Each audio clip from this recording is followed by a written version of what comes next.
దీని నా హృదయములో ప్రవహింపచేయుమయా జీవనదిని నా హృదయములో ప్రవహింపచేయుమయా శరీర క్రియలన్నీయు నాలో నశింపచేయుమయా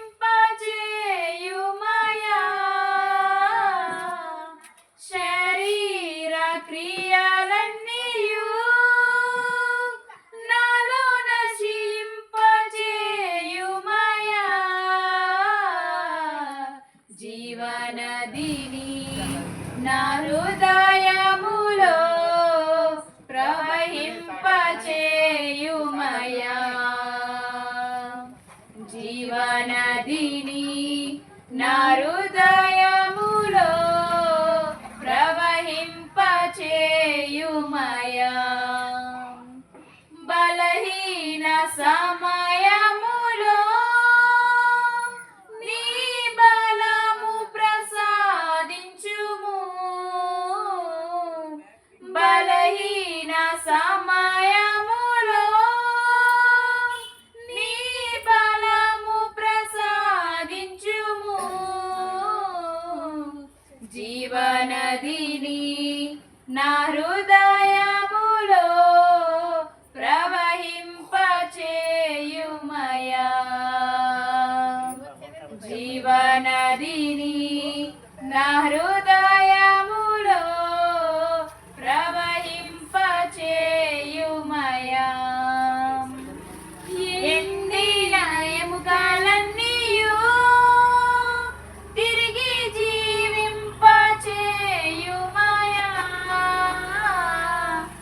ఎండిన ఎముకలన్నీయు తిరిగి జీవింపచేయుమయా జీవనదిని నా హృదయములో ప్రవహింపచేయుమయా జీవనదిని నా హృదయములో ప్రవహింపచేయుమయా ఆత్మీయ ఫలములతో నన్ను ఫలింపచేయుమయా ఆత్మీయ ఫలములతో నన్ను ఫలింపచేయుమయా జీవనదిని నా హృదయములో ప్రవహింపచేయుమయా నా యేసయ్యా జీవనదిని నా హృదయములో ప్రవహింపచేయుమయా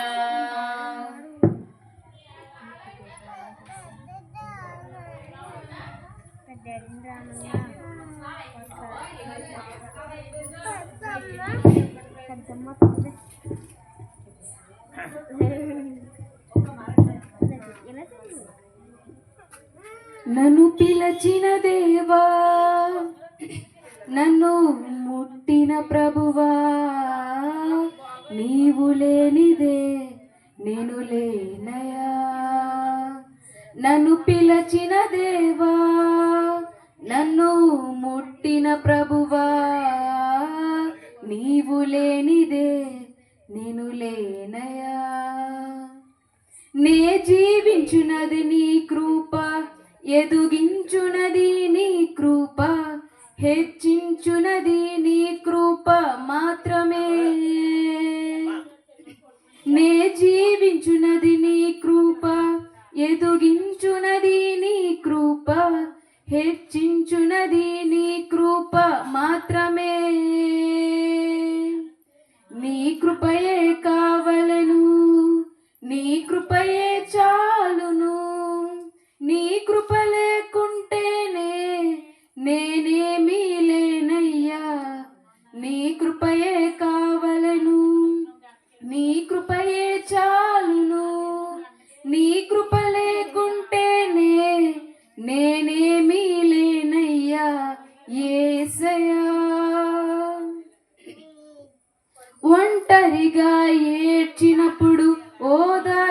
ఓదార్చువారు లేరు. త్రొట్టిల్లి నడిచినప్పుడు ఆదుకొన్నవారు లేరు. ఒంటరిగా ఏడ్చినప్పుడు ఓదార్చువారు లేరు. త్రొట్టిల్లి నడిచినప్పుడు ఆదుకొన్నవారు లేరు. బిగ్గరగా ఏడ్చినప్పుడు కన్నీరు తుడిచే కృప. బిగ్గరగా ఏడ్చినప్పుడు కన్నీరు తుడిచే కృప. నీ కృప లేకుంటేనే నేను లేను. నీ కృప లేకుంటేనే నేనేమి లేను. నీ కృపయే కావలెను, నీ కృపయే చాలును. నీ కృప లేకుంటేనే నేనేమి లేనయ్యా. నీ కృపయే కావలెను, నీ కృపయే చాలును. నీ కృప లేకుంటేనే నేనేమి లేనయ్యా యేసయ్యా. నేనని చెప్పుటకు నాకేమీ లేదు, సామర్థ్యమనుటకు నాకని ఏమీ లేదు. నేనని చెప్పుటకు నాకేమీ లేదు, సామర్థ్యమనుటకు నాకని ఏమీ లేదు. అర్హత లేని నన్ను హెచ్చించినది నీ కృప. అర్హత లేని నన్ను హెచ్చించినది నీ కృప. నీ కృప లేకుంటేనే నేను లేను. నీ కృప లేకుంటేనే నేనేమి లేను. నీ కృపయే కావలెను, నీ కృపయే చాలును. నీ కృప లేకుంటేనే నేనేమి లేనయ్యా. నీ కృపయే కావలెను, నీ కృపయే చాలును. నీ కృప లేకుంటేనే నేనేమి లేనయ్యా యేసయ్యా.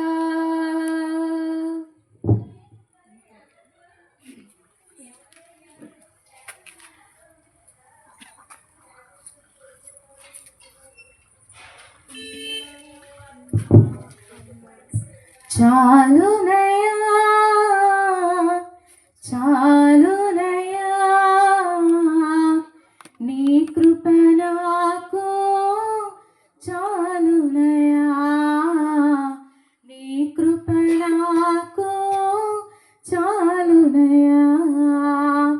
చాలునయ్యా, చాలునయ్యా, నీ కృప నాకు చాలునయ్యా. నీ కృప నాకు చాలునయ్యా. ప్రేమామయుడివై ప్రేమించావు, కరుణామయుడివై కరుణించావు. ప్రేమామయుడివై ప్రేమించావు, కరుణామయుడివై కరుణించావు.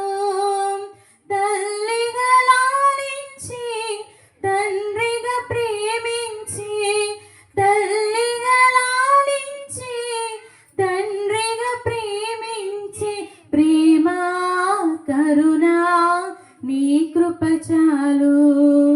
ప్రేమ కరుణ నీ కృప చాలు.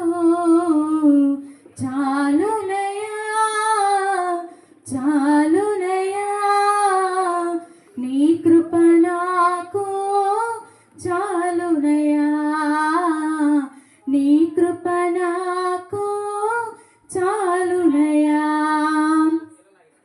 జిగటగల ఊబిలో పడియుండగా నా అడుగులు స్థిరపరచి నడిపితివయ్యా. జిగటగల ఊబిలో పడియుండగా నా అడుగులు స్థిరపరచి నడిపితివయ్యా. హిసోపు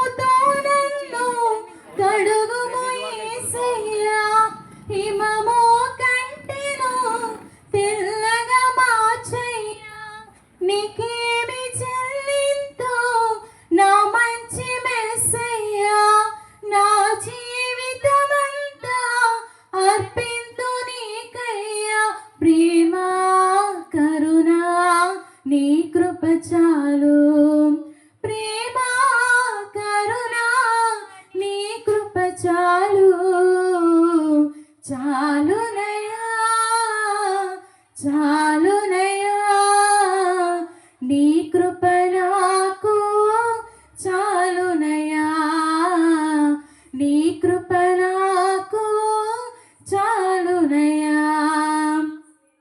బంధువులు స్నేహితులు త్రోసేసిన తల్లిదండ్రులే నన్ను వెలివేసిన బంధువులు స్నేహితులు త్రోసేసిన తల్లిదండ్రులే నన్ను వెలివేసిన నన్ను నీవు విడువనలేదయ్యా మిన్నగా ప్రేమించి రక్షించినావయ్యా నీకేమి చెల్లింతో నా మంచి యేసయ్యా నీ సాక్షిగా నేను ఇలా జీవింతునయ్యా ప్రేమ కరుణ నీ కృప చాలు ప్రేమ కరుణ నీ కృప చాలు చాలునయా చాలునయా నీ కృప నాకు చాలునయా నీ కృప నాకు చాలునయా ప్రేమమయుడివై ప్రేమించావు కరుణామయుడివై కరుణించావు ప్రేమమయుడివై ప్రేమించావు కరుణామయుడివై కరుణించావు తల్లిగా లాలించి తండ్రిగా ప్రేమించి తల్లిగా లాలించి తండ్రిగా ప్రేమించి ప్రేమ కరుణ నీ కృప చాలు ప్రేమ కరుణ నీ కృప చాలు చాలునయా చాలునయా నీ కృప నాకు చాలునయా నీ కృప నాకు చాలునయా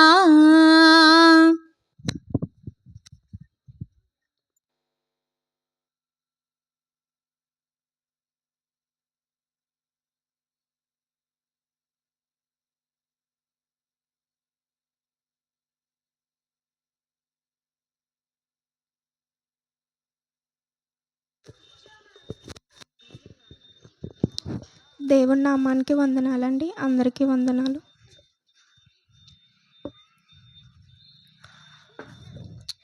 కంటి పాపలా కాచినవయా చంటి పాపను మోసినట్టు మోసినవయా చేతి నీడలో దాచినవయా తోడుగా మా ముందరే నడిచినవయా పోషించినవయా బలపరిచినవయా భయము వలదని ధైర్యమునిచ్చినవయా నడిపించినవయా కాపాడినవయా ఓట మంచులో విజయమునిచ్చినవయా మా తలంపులు కావు నీ తలంపులే మా జీవితాలలో జరిగించినవయా మా ఊహలే కాదు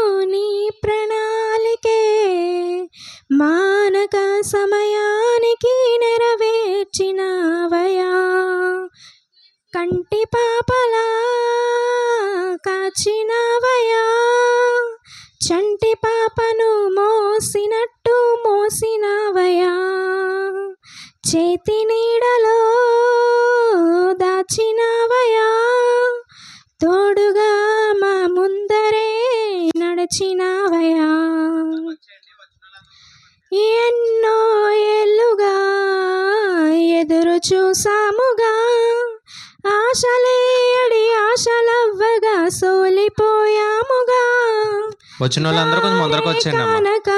వెనకాల కూర్చోద్దు, అందరూ ముందరకు వచ్చేయండి. దారిపోయాముగా, అంధకారమే అలముకోగా అలసిపోయాముగా, ఎన్నో ఏళ్ళుగా ఎదురు చూసాముగా, ఆశలే అడి ఆశలవ్వగా సోలిపోయాముగా, దారే కానక ఆగిపోయాముగా, అంధకారమే అలముకోగా అలసిపోయాముగా, అనుదినమున నీ మాటలే ఆదరించి నడిపించగా, అనగారిన మా ఆశలన్నీ చిగురింపజేసేగా, ప్రతి క్షణమున నీ సన్నిధే ధైర్యపరచి బలపరచెగా, చితికిన మా జీవితాలను వెలిగింపజేసెగా, కన్నీరు తుడిచినావు,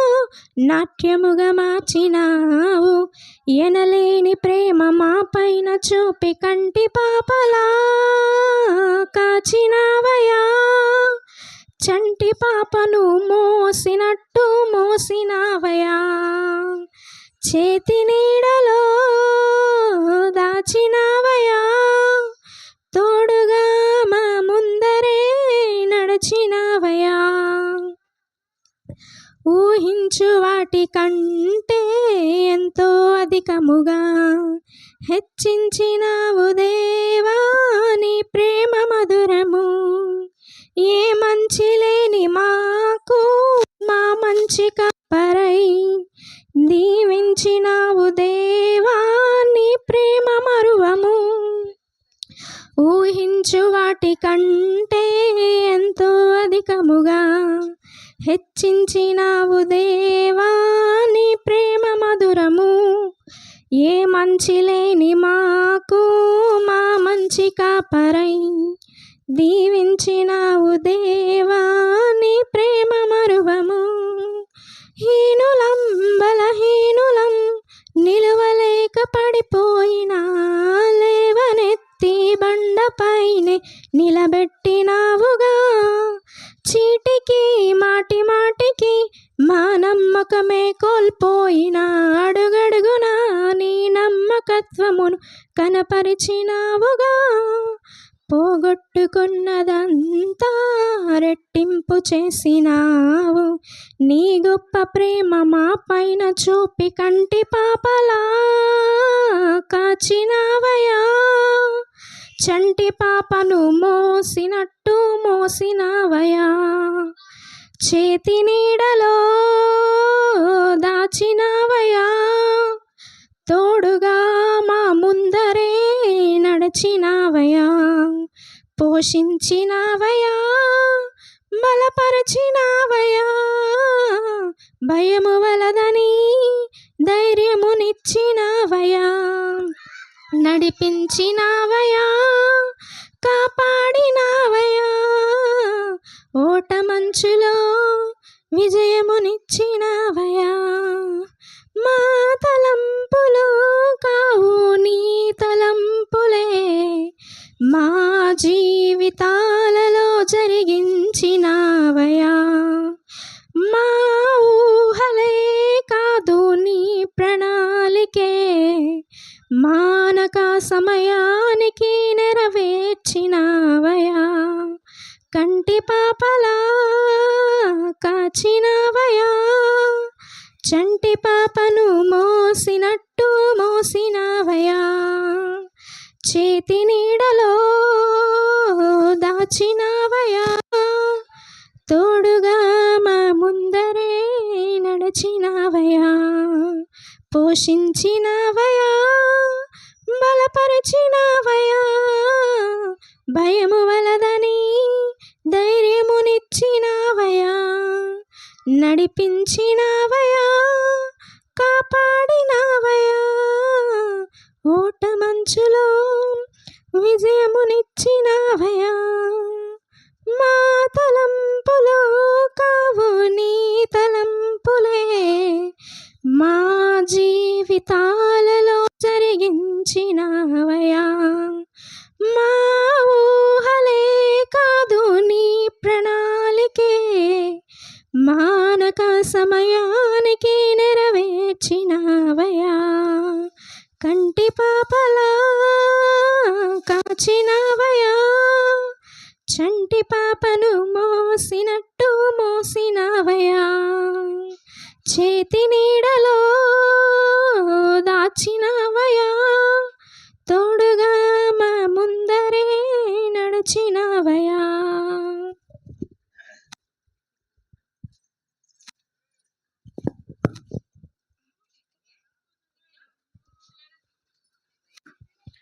దేవుని నామానికి వందనాలండి. కూడి వచ్చిన మీ అందరికీ దేవుని పేరట వందనాలు.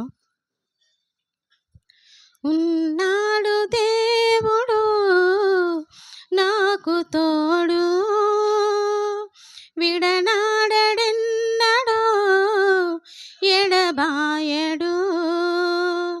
ఉన్నాడు దేవుడు నాకు తోడు, విడనాడెన్నడో ఎడబాయడు. కష్టాలలోన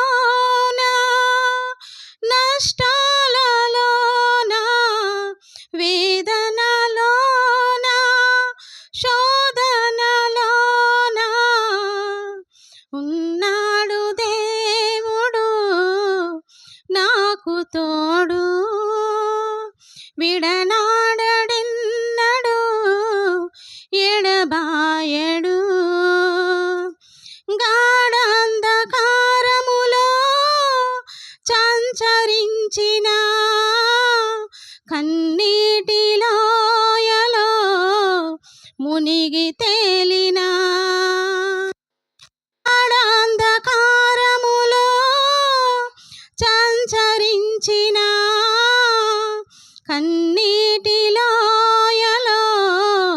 మునిగి తేలిన, కరుణలేని లోకము కాదన్నను, కరుణలేని లోకము కాదన్నను, కన్నీరు తుడుచును నన్ను కొన్నవాడు, కన్నీరు తుడుచును నన్ను కొన్నవాడు. ఉన్నాడు దేవుడు నాకు తోడు, విడనాడెన్నడో ఎడబాయడు. ఉన్నాడు దేవుడు నాకు తోడు, విడనాడెన్నడో ఎడబాయడు. యెహోవా సన్నిధిలో నివసింతును, చిరకాలమాయనతో సంతసింతును. యెహోవా సన్నిధిలో నివసింతును, చిరకాలమాయనతో సంతసింతును. కృపామధుర క్షేమములే నా వెంట ఉండును, కృపామధుర క్షేమములే నా వెంట ఉండును. బ్రతుకు కాలమంతయు హర్షింతును, బ్రతుకు కాలమంతయు హర్షింతును. ఉన్నాడు దేవుడు నాకు తోడు, విడనాడెన్నడో ఎడబాయడు. ఉన్నాడు దేవుడు నాకు తోడు, విడనాడెన్నడో ఎడబాయడు. కష్టాలలోన నష్టాలలోన వేదనలోన శోధనలోన, కష్టాలలోన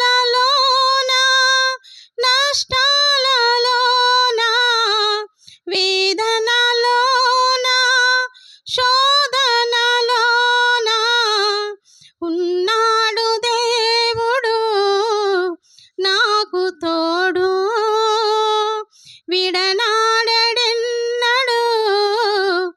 ఎడబాయడు ఉన్నాడు దేవుడు నాకు తోడు విడనాడెన్నడు ఎడబాయడు.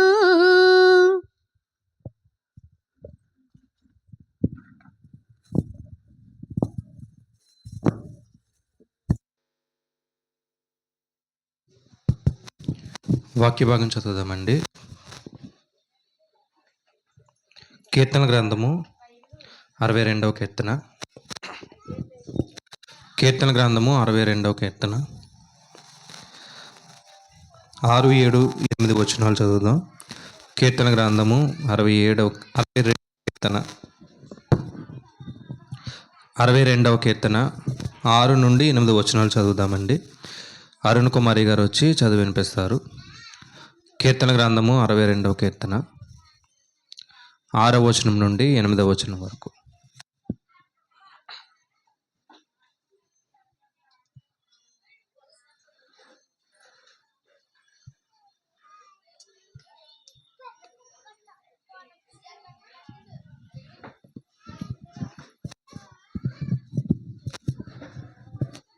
మన తండ్రి అయిన దేవునికి వందనాలండి. దైవ సేవకులకు వందనాలు. కూడి వచ్చిన ప్రతి ఒక్కరికి వందనాలండి. వాక్య భాగం చదువుకుందామండి. కీర్తనలో 62వ అధ్యాయం 6 నుంచి 8 వచనాలు చదువుకుందాం. ఆయనే నా ఆశ్రయదుర్గము, ఆయనే నా రక్షణ ఆధారము, నా ఎత్తైన కోట ఆయనే, నేను కదిలింపబడను. నా రక్షణకు నా మహిమకు దేవుడే ఆధారము, నా బలమైన ఆశ్రయదుర్గము, నా ఆశ్రయము దేవుని యందే ఉన్నది. జనులారా ఎల్లప్పుడూ ఆయన యందు నమ్మిక ఉంచుడి, ఆయన సన్నిధిని మీ హృదయములు కుమ్మరించుడి. దేవుడు మనకు ఆశ్రయము. ఈ పరిశుద్ధ వాక్యం మన హృదయాల్లో ఫలించునుగాక. వాక్య భాగం చదివినందుకు క్రీస్తు వారి పేరిట వందనాలు. మరి యొక్క కూడిక ఎందుకొరకైతే ఏర్పాటు చేసి ఉన్నారో, మరి దేవుడు చేసినటువంటి మేలుని తెలియపరచాలని ఇక సమయాన్ని కుటుంబ సభ్యులుగా అప్పగిస్తున్నాం. అయితే పిల్లలు అటు ఇటు తిరగొద్దండి, ఇక్కడ వైర్లు ఉన్నాయి కొంచెం. కాబట్టి మీరు జాగ్రత్తగా మీకు ఏర్పాటు చేసినటువంటి కుర్చీలో జాగ్రత్తగా కూర్చోండి, అటు ఇటు తిరగొద్దు. చక్కగా వాక్యం వినడానికి ప్రయత్నం చేయండి.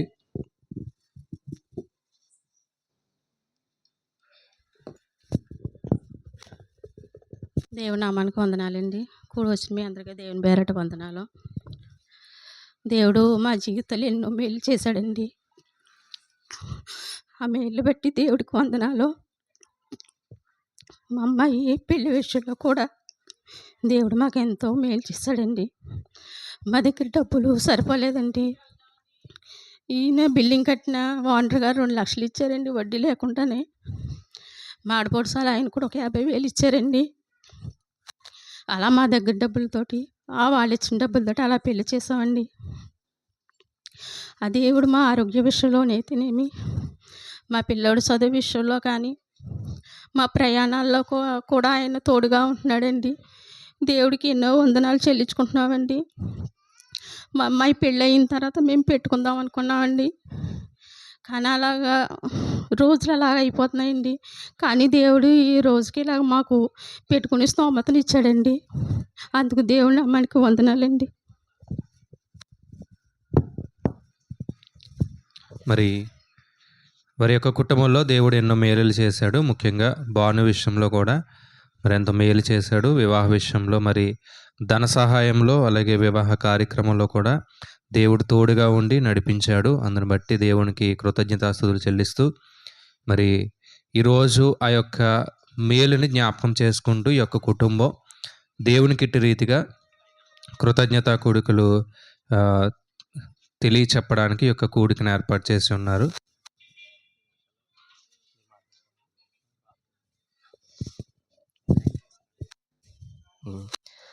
దేవుడి నామానికి వందనాలండి. కూడి వచ్చిన మీ అందరికీ దేవుడి నామంలో వందనాలు తెలియజేసుకుంటున్నానండి.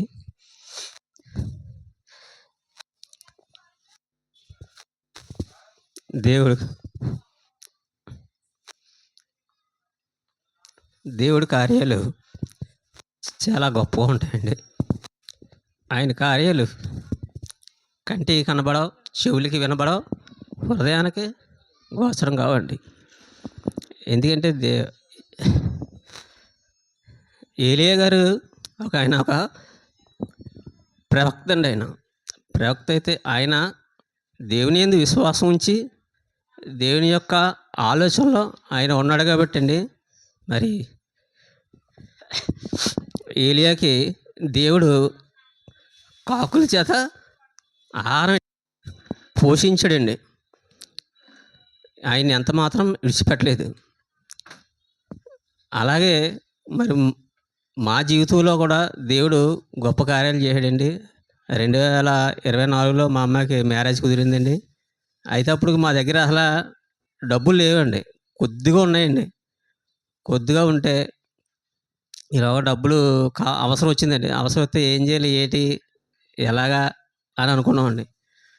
నాకైతే కనీసం ఈ వీధిలో ఉన్న మనుషులు కూడా నాకు సరిగ్గా తెలియదండి. ఎందుకంటే నాకు పని, ఇల్లు అంతే అండి. ఇంకా మూడో ఆలోచన కూడా నాకు ఉండదు. అలాంటి వ్యక్తికి అండి నేను ఒక పని చేశానండి. ఒక బిల్డింగ్ కడితే ఆ ఓనర్ గారు ఇలా కొంచెం మా అమ్మాయి మ్యారేజ్కి కొద్దిగా డబ్బులు కావాలండి, అవసరం అన్నానండి. వెంటనే ఆయన, అండి మీ అమ్మాయి మా అమ్మాయి ఎంత కావాలి, 2 లక్షలు కావాలన్నా. సరే అండి, నాకు ఒక 20 రోజుల్లో కావాలన్నాను. సరే అండి, అయితేనే మీరు డబ్బుల కోసం అసలు ఏం ఆలోచించొద్దు, మీకు ఎంతైనా సరే ముందు అమ్మాయి పెళ్ళి బాగా చేయండి అనేసి ఆయన ఒక మాట నాకు ఇచ్చారండి. నేను 20 రోజులు ఇమ్మన్నానండి. ఆయన 15 రోజులకే ఫోన్ చేసి, రాంబాబు గారు మీ అకౌంట్లో డబ్బులు వేస్తాను, మీ అకౌంట్ నెంబర్ చెప్పనంటే అప్పుడు చెప్తే 2 లక్షలు అలాగే ఇస్తారండి. నేను ఆయనకి సంవత్సరం టైం పెట్టాను అనమాట. సంవత్సరంలో నేను మీ డబ్బులు ఇచ్చేస్తానండి. అయితే మొన్నే అంటే సంవత్సరం అయిందని మొన్నే ఫోన్ చేశారనమాట మామూలుగా, ఏమండి రాంబాబు గారు అని, అమౌంట్ ఇంకా టైం పడుతుందండి డోక్రాలో తీసుకోవడానికి అని చెప్పాను అనమాట. సరే అండి, అయితేనే మీరు మాత్రం బయట అసలు వడ్డీకి కానీ అప్పుకి కానీ మీరు వెళ్ళొద్దు, అసలు తేవద్దు, మీకు అవి వచ్చినప్పుడే నాకు ఇవ్వండి, నాకు ఇప్పుడు ఏం అవసరమే లేదు అనేసి అండి ఆయన మళ్ళీ నాకు ఫోన్ చేసి చెప్పారనమాట. అలాగే మా చిన్నబాబు గారు అండి, మా శేఖర్ బాబు గారు, ఆయన కూడా అండి నిజంగా అంటే మాకు మా ఇంట్లో ఒక కుటుంబంలో నేను ఎప్పుడు అలా అనుకుంటానండి, ఆయన నాకు తండ్రి లాంటివాడని నేను అనుకుంటానండి.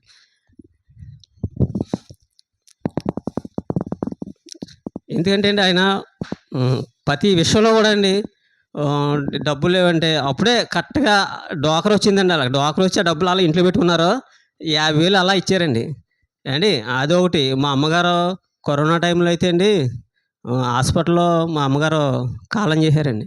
ఆ నైట్ నేనేమో క్వారంటైన్లో ఉన్నానండి కాకినాడలో. ఆ నైటు బాడీ అక్కడ ఉంటే ఉదయానికే 50,000 హాస్పిటల్లో కట్టాలండి. అప్పుడు అలాగే ఫోన్ చేస్తే ఒక నైట్లో అండి 60,000 అలా చూసి మొత్తం హాస్పిటల్ బిల్ అయితే ఏదైతే మొత్తం అన్నీ అలా కట్టి మరి నేను లేనండి. ఆ టైంలో కూడా అలా చేశారండి. ఎందుకంటే మా చిన్నబాబు గారు ఎప్పుడు కూడా మాకు కుడి భుజం లాంటివాడండి. మాకు అలాంటి సపోర్ట్ కూడా మా బావగారు ద్వారా ఉందండి. మరి ఇలా దేవుడు మరి మా జీవితంలో చాలా మేలు చేశాడండి. మరి పెళ్ళికి అంత గొప్ప కార్యం దేవుడు చేశాడండి. మరి అదే కాదు, పెళ్ళి అయిన తర్వాత కూడా అండి ఇంకా ఇంట్లో ఇంచుమించు ఖర్చులండి. మా వదిన గారి అబ్బాయికి పెళ్ళి అయితే అండి 30,000 ఇవ్వాల్సి ఉంటే అండి, అప్పుడు అలాగే అండి ఈలోగా దేవుడు కూడా అండి ఒక పని ఇప్పించండి. ఇంచుమించుగా పెళ్ళి అయిన తర్వాత అండి దగ్గర 2 లక్షలండి. ఇంట్లో పెళ్లి నిమిత్తం అయితే ఇలా ఖర్చు అండి దగ్గర 2 లక్షలు ఖర్చు అయిందండి. ఆ ఖర్చు నిమిత్తం అయితే ఇంచుమించండి నాకు 2024 డిసెంబర్ నుంచి ఇప్పటికి అంటే సంవత్సరం మీద ఒక 4 నెలలు 5 నెలలు అవుద్దేమండి అంతే. ఇంచుమించు ఇవన్నీ చూసుకుంటే అండి 7 లక్షల దాకా ఖర్చు అయిందండి. 7 లక్షలు కనీసం నేనండి 10 రూపాయలు కూడా నేను వడ్డీకి వెళ్ళలేదు, వడ్డీ ఎవరి దగ్గర కూడా నేను తీసుకోలేదండి. దేవుడు అంత మేలు చేశాడనమాట అండి. అంటే మనం ఎవరి పట్ల అయితే మనం మరి విశ్వాసం, నిరీక్షణ ఈ రెండూ కూడా అండి మన జీవితంలో ఉండాలి. విశ్వాసం ఉండాలి, కార్యం జరుగుద్దని, 2 నిరీక్షణ ఉండాలి. అది ఎప్పటికైనా సరే జరుగుద్ది అని నిరీక్షణ ఉండాలండి. అంటే నేనైతే దేవుని అలా నమ్ముతానండి. అంతేగాని రాత్రి అడిగేసి పొద్దునకి నా ముందు ఉంచేమని నేను ఎప్పుడు అడగనండి. ఇంకోటి, నేను అసలు అడగనండి దేవుణ్ణి, ఏది కూడా నేను అడగనండి. నాకు అది కావాలా, ఇది కావాలా, ఇది కావాలా ఇచ్చే, అది నాకు ఆ పిల్లలకి అది కావాలా, నాకు ఇది కావాలి అడగనండి. ఎందుకంటే దేవుడు గొప్ప దేవుడండి. మనమే దేవుడిని ఏది కూడా మనం అడగక్కర్లేదండి. దేవుడే మరి మన అవసరాలు ఏం కావాలో ఆయనకి తెలుసండి. అలాగే మరి మన భక్తుల జీవితంలో అలా కొంతమంది మన భక్తులు మనకు వాళ్ళే మనకి ఒక స్ఫూర్తి అండి. మనం వాళ్ళని చూసుకోవాలి. వాళ్ళు కొంతమంది మంచిగా బతికారు, కొంతమంది చెడ్డగా బతికారు. మంచిగా బతికిన వాళ్ళు తీసుకోవాలి, చెడ్డగా బతికిన వాళ్ళు వదిలేసి మరి మన ఆత్మీయ జీవితం దేవుల్లో నేనైతే అలాగా నేను కొనసాగిస్తున్నానండి. అంతే కదా మరి మామూలుగా కూడా అండి. మరి ఇక్కడైతే నాకు ఇంకా బలరాం గారని ఒక అన్నయ్య ఉన్నారండి. ఆయన కూడా అండి ప్రతి విషయంలో కూడా నాకు కొంచెం సపోర్ట్గా ఉంటారండి. అలాగే దౌలత్ అన్నయ్య ఉన్నారండి. ఆయన అంటే నేను ఈ బలహీనమైన ఘటానికండి నా పక్కన బలవంతులను పెట్టాడండి దేవుడు. పెట్టి దేవుడు అలా మరి నడిపిస్తున్నాడండి. మరి బలరాం అయితే ఆయన మా దగ్గరే రూపాయి లేదండి, ఆయన దగ్గర లేదు. ఆయనేమో కొద్దిగా తర్వాత మనకి ఇవన్నీ అయిన తర్వాత కొద్దిగా ఏమన్నా చిన్న షాప్ లాంటిది పెడదామండి, సిమెంట్ షాపు అని ఆయన అంటున్నారండి. దేవుడి చిత్తం అయితే జరుగుద్దండి, లేకపోతే లేదు ఏంటి. అంటే దేవుడి కార్యాలు అంత గొప్పగా ఉంటాయండి. దేవుడు మరి మా యొక్క కుటుంబంలో దేవుడు చేసిన ఆర్థికంగా మరి ఆరోగ్యంగా ప్రతి విషయంలో కూడా దేవుడు మరి అంత గొప్ప మేలు మాకు చేశాడండి. మరి ఆయనకి మేమేమి ఇచ్చినా మేము ఆయనకి రుణస్తులమే.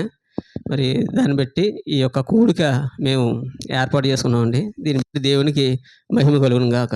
ఆమేన్.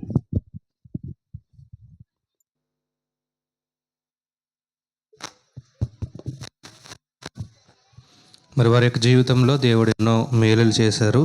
నిజానికి వారికి సహాయం చేయడానికి కూడా అది కేవలం దేవుని కృప. ఎందుకంటే బైబిల్ని ఎవరైతే అనుసరిస్తూ ప్రేమ కలిగి నడుచుకుంటారో వారికి ఎప్పుడు కూడా దేవుడు మనుషుల ద్వారా సహాయం అనేది ఖచ్చితంగా చేస్తూ ఉంటాడు.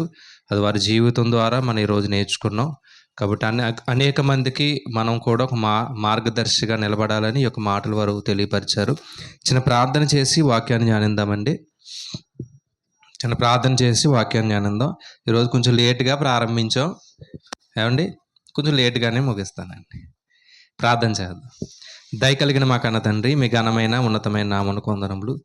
దేవా, మీ యొక్క ఉన్నతమైన కృపను బట్టి మమ్మల్ని కాచి కాపాడిన విధానాన్ని బట్టి తండ్రి వందనములు. దేవా, ఇటు రీతిగా తండ్రి మరి మీ ప్రియబిడ్డలు రాంబాబు గారు వారి కుటుంబాన్ని జ్ఞాపకం చేసుకుని వారి యొక్క కుటుంబంలో మీరు ఎన్నో మేలులు చేశారయ్యా, అందుని బట్టి వందనం. వారి యొక్క జీవితంలో జరిగిన మేలుని బట్టి ఇటు రీతిగా తండ్రి యొక్క కృతజ్ఞత కూడిక ఏర్పాటు చేసి ఉన్నారయ్యా.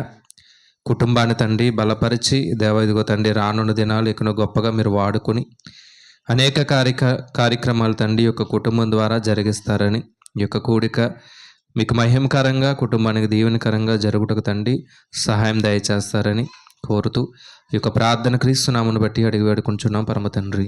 ఆమేన్.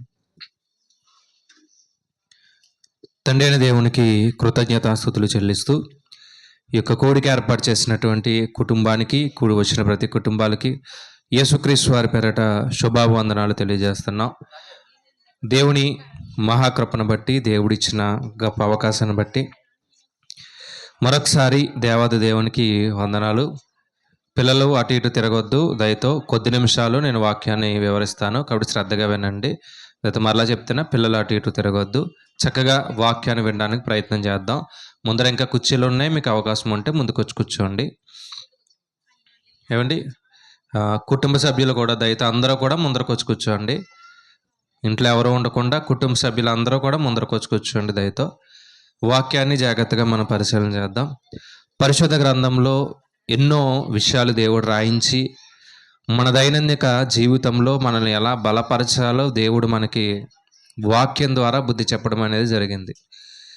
నిజానికి వాక్యాన్ని చదువుతున్నప్పుడు మన జీవితం ఎలా ఉండాలి అనేది మనం నేర్చుకుంటూ ఉంటాం. ఈరోజు జాగ్రత్తగా ఒక భక్తురాలు గురించి మనం మాట్లాడుకునే ప్రయత్నం చేద్దాం.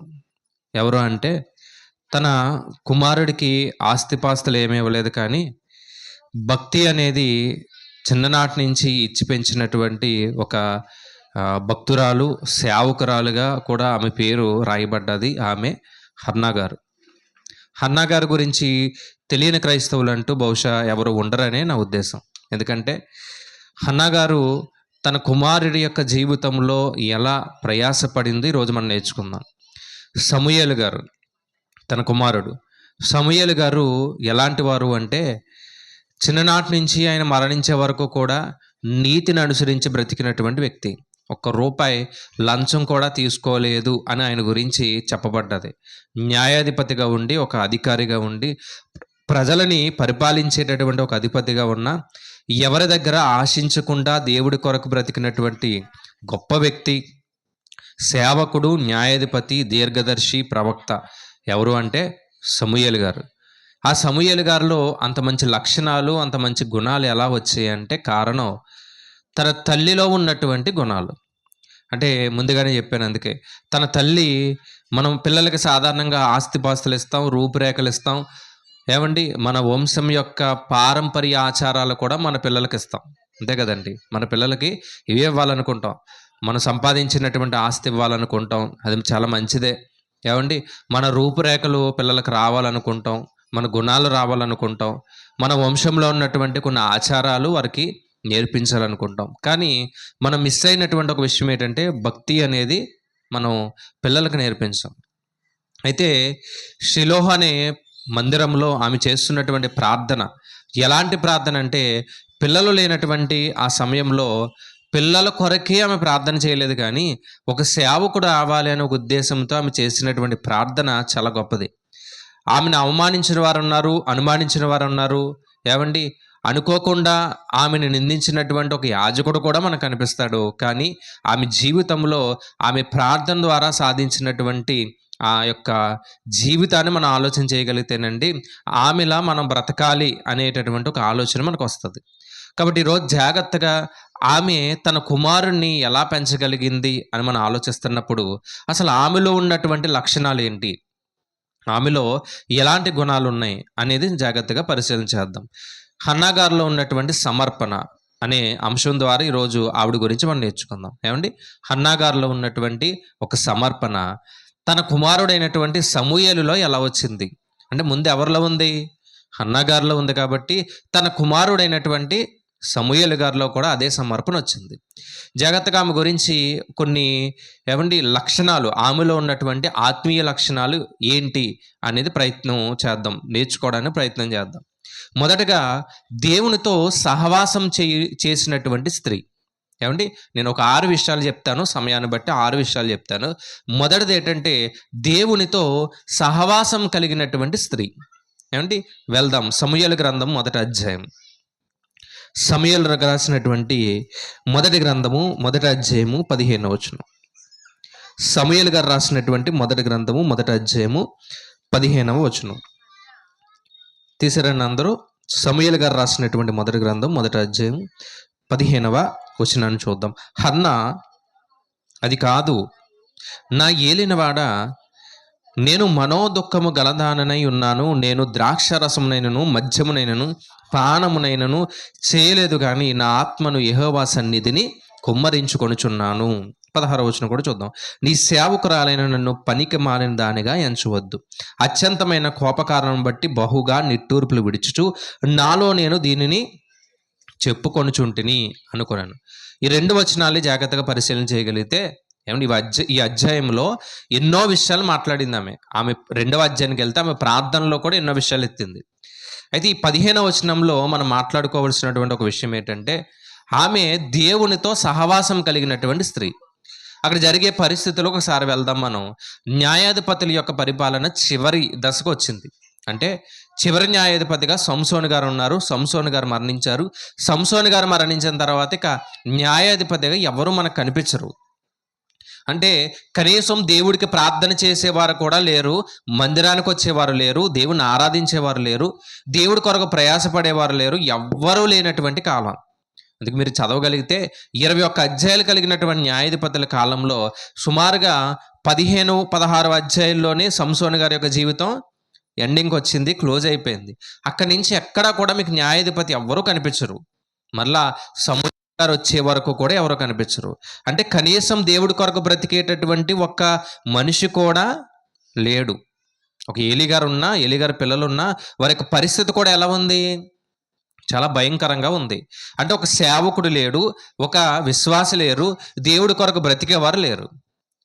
ఇంకా చెప్పాలంటే బహు భార్యతత్వం కలిగిన వారు, అంటే ఎక్కువ మందిని వివాహం చేసుకొని సంతాన అభివృద్ధిని కూడా కలుగు చేసేటటువంటి వారు. ఆ రోజుల్లో సంతానం లేకపోతే ఎలా చూసేవారంటే చాలా అవమానంగా చూసేవారు. ఈ రోజుల్లో సంతానం లేకపోతే కొన్ని కారణాలు ఉన్నాయి. మనకు అనారోగ్య పరిస్థితులను బట్టి అందరూ మన మీద జాలి పడుతున్నారు, ప్రార్థన చేస్తున్నారు. కానీ ఆ రోజుల్లో సంతానం లేకపోతే ఎలా చూసేవారు? చాలా అవమానంగా చూసేవారు, హేళనగా చూసేవారు.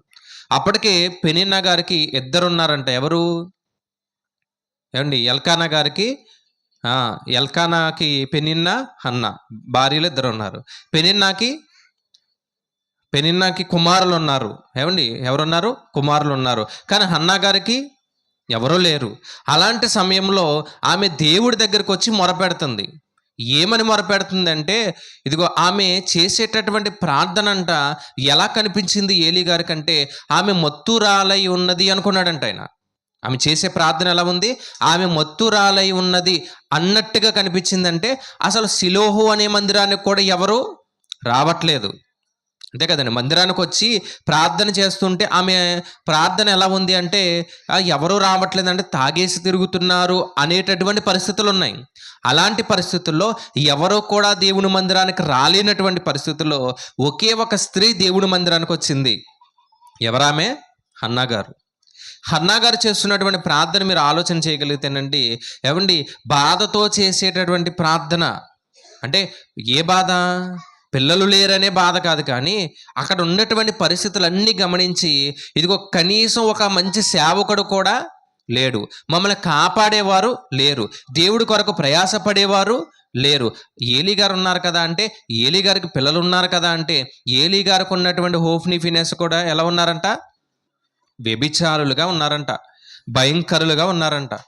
అలాంటి సేవకుడు, యాజకుడు లేనటువంటి ఆ తరుణంలో నేను నా కుటుంబం ద్వారా ఒక యాజకుడిని కన్నాలి, ఒక యాజకుడిని దేవుడికి ఇవ్వాలనే ఆలోచనతో ఆమె చేసినటువంటి ప్రార్థన చాలా గొప్ప ప్రార్థన.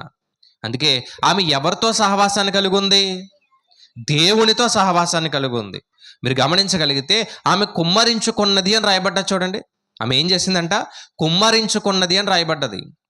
ఒక బాటిల్ ఉందనుకోండి, ఈ బాటిల్ ఉంది కదా, ఈ బాటిల్లో మూత తీసి వాటర్ అంతా ఇలా కుమ్మరించనుకోండి, అంటే వంపేసాం అనుకోండి, లోపల ఏమన్నా ఉంటుందా వాటరు? అంటే ఏమీ లేదు. హన్నా గారి జీవితంలో కూడా ప్రార్థన ఎలా చేసిందంటే, తనలో ఉన్నటువంటి బాధనంతటినీ కూడా దేవుడి దగ్గర పెట్టింది, తనలో ఉన్నటువంటి వేదనంతటినీ కూడా దేవుడి దగ్గర పెట్టింది. ఏమండి, తన యొక్క జీవితాన్ని అంతటినీ కూడా ఎవరి దగ్గర కుమ్మరించింది? దేవుడి దగ్గర కుమ్మరించింది. అంటే చెప్పుకోవడానికి ఇంక ఏమీ లేవు అన్నట్టుగా తన జీవితం అంతా కూడా దేవుడి పాదాల దగ్గర పెట్టింది. అందుకే ఇందాక కీర్తన గ్రంథాన్ని చదివించాను. 62వ కీర్తన 8వ వచనాన్ని మీరు చూడగలిగితే, కీర్తన గ్రంథం 62వ కీర్తన 8వ వచనాన్ని మీరు చూడగలిగితే, ఒకసారి ఆ మాటను చదవండి. కీర్తన గ్రంథం 62వ కీర్తన 8వ వచనం.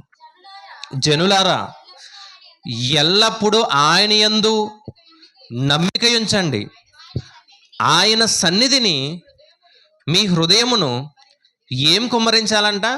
ఆయన సన్నిధిని మీ హృదయాన్ని కుమ్మరించండి. ఈరోజు చాలామంది జీవితాల్లో చాలా మేలులు జరగట్లేదంటే కారణం ఏంటంటే, మనం దేవుని సన్నిధిని ఏం చేయట్లేదు? మన హృదయాన్ని కుమ్మరించట్లేదు. అందుకే యోవేలు గ్రంథాన్ని చదువుతున్నప్పుడు కూడా 2వ అధ్యాయం 13వ వచనంలో మీ హృదయాన్ని దేవుడి దగ్గర చింపుకోండి అన్నాడు. మీ బట్టలు కాదయ్యా చింపుకోవాల్సింది, ఏం చింపుకోవాలంట? మీ హృదయాన్ని చింపుకోండి. మీ హృదయాన్ని ఎందుకు చింపుకోవాలి అంటే, ఏమండి, ఏదైనా చేయగలిగినటువంటి సామర్థ్యత ఎవరికి ఉంది? దేవుడికే ఉంది. ఈరోజు మనకు గాలి కావాలి, నీరు కావాలి, ఆహారం కావాలి, అన్నీ కావాలి, అంతే కదా. కానీ ఎవరు అవసరం లేదు? దేవుడు అవసరం లేదు. విషయం ఏంటంటే, ఇవన్నీ ఇచ్చేది ఎవరు? ఇవన్నీ ఇచ్చేది ఎవరంటే దేవుడు. ముందు దేవుడు, ఆ దేవుడు ఇచ్చేటటువంటి అవసరాలు తర్వాత. ఇక్కడ హన్నా గారిని చూడండి, ఎవరి మీద ఆధారపడిందంటే దేవుడి మీద ఆధారపడింది. దేవుడి దగ్గరకు వచ్చి మందిరంలో తన యొక్క జీవితాన్ని కుమ్మరించుకుందంట. హృదయంలో ఉన్నటువంటి వేదనంతా ఏం చేసింది? దేవుడి దగ్గర మొరపెట్టుకుంది. ఏమండి, ఆమె జీవితంలో అప్పటికి కృప లేదు, కానీ కృపను వెతుకుతున్నటువంటి స్త్రీ. ఆమె జీవితంలో అప్పటికి కృప లేదు, కానీ కృపను వెతుకుతున్నటువంటి స్త్రీ. అందుకే ఆమె పేరుకి అర్థమే కృప. హన్నా అంటే అర్థం ఏంటంటే కృప లేదా దయ అని అర్థం. ఏమండి, ఆమె జీవితంలో అప్పటి వరకు ఏమి లేదు, కృప అనేది లేదు, కానీ ఆ కృపని మాత్రం వెంబడిస్తున్నటువంటి ఒక భక్తురాలు ఎవరు అంటే ఎవరు? హన్నా గారు. ఇంకా మనం గమనించగలిగితే విలాపవాక్యాల్లో కూడా ఒక మాటను చూద్దాం. విలాపవాక్యాలు 2వ అధ్యాయము 19వ వచనాన్ని కూడా మీరు చూడగలిగితే, విలాపవాక్యాలు 2వ అధ్యాయము 19వ వచనం. విలాపవాక్యాలు 2వ అధ్యాయము 19వ వచనం.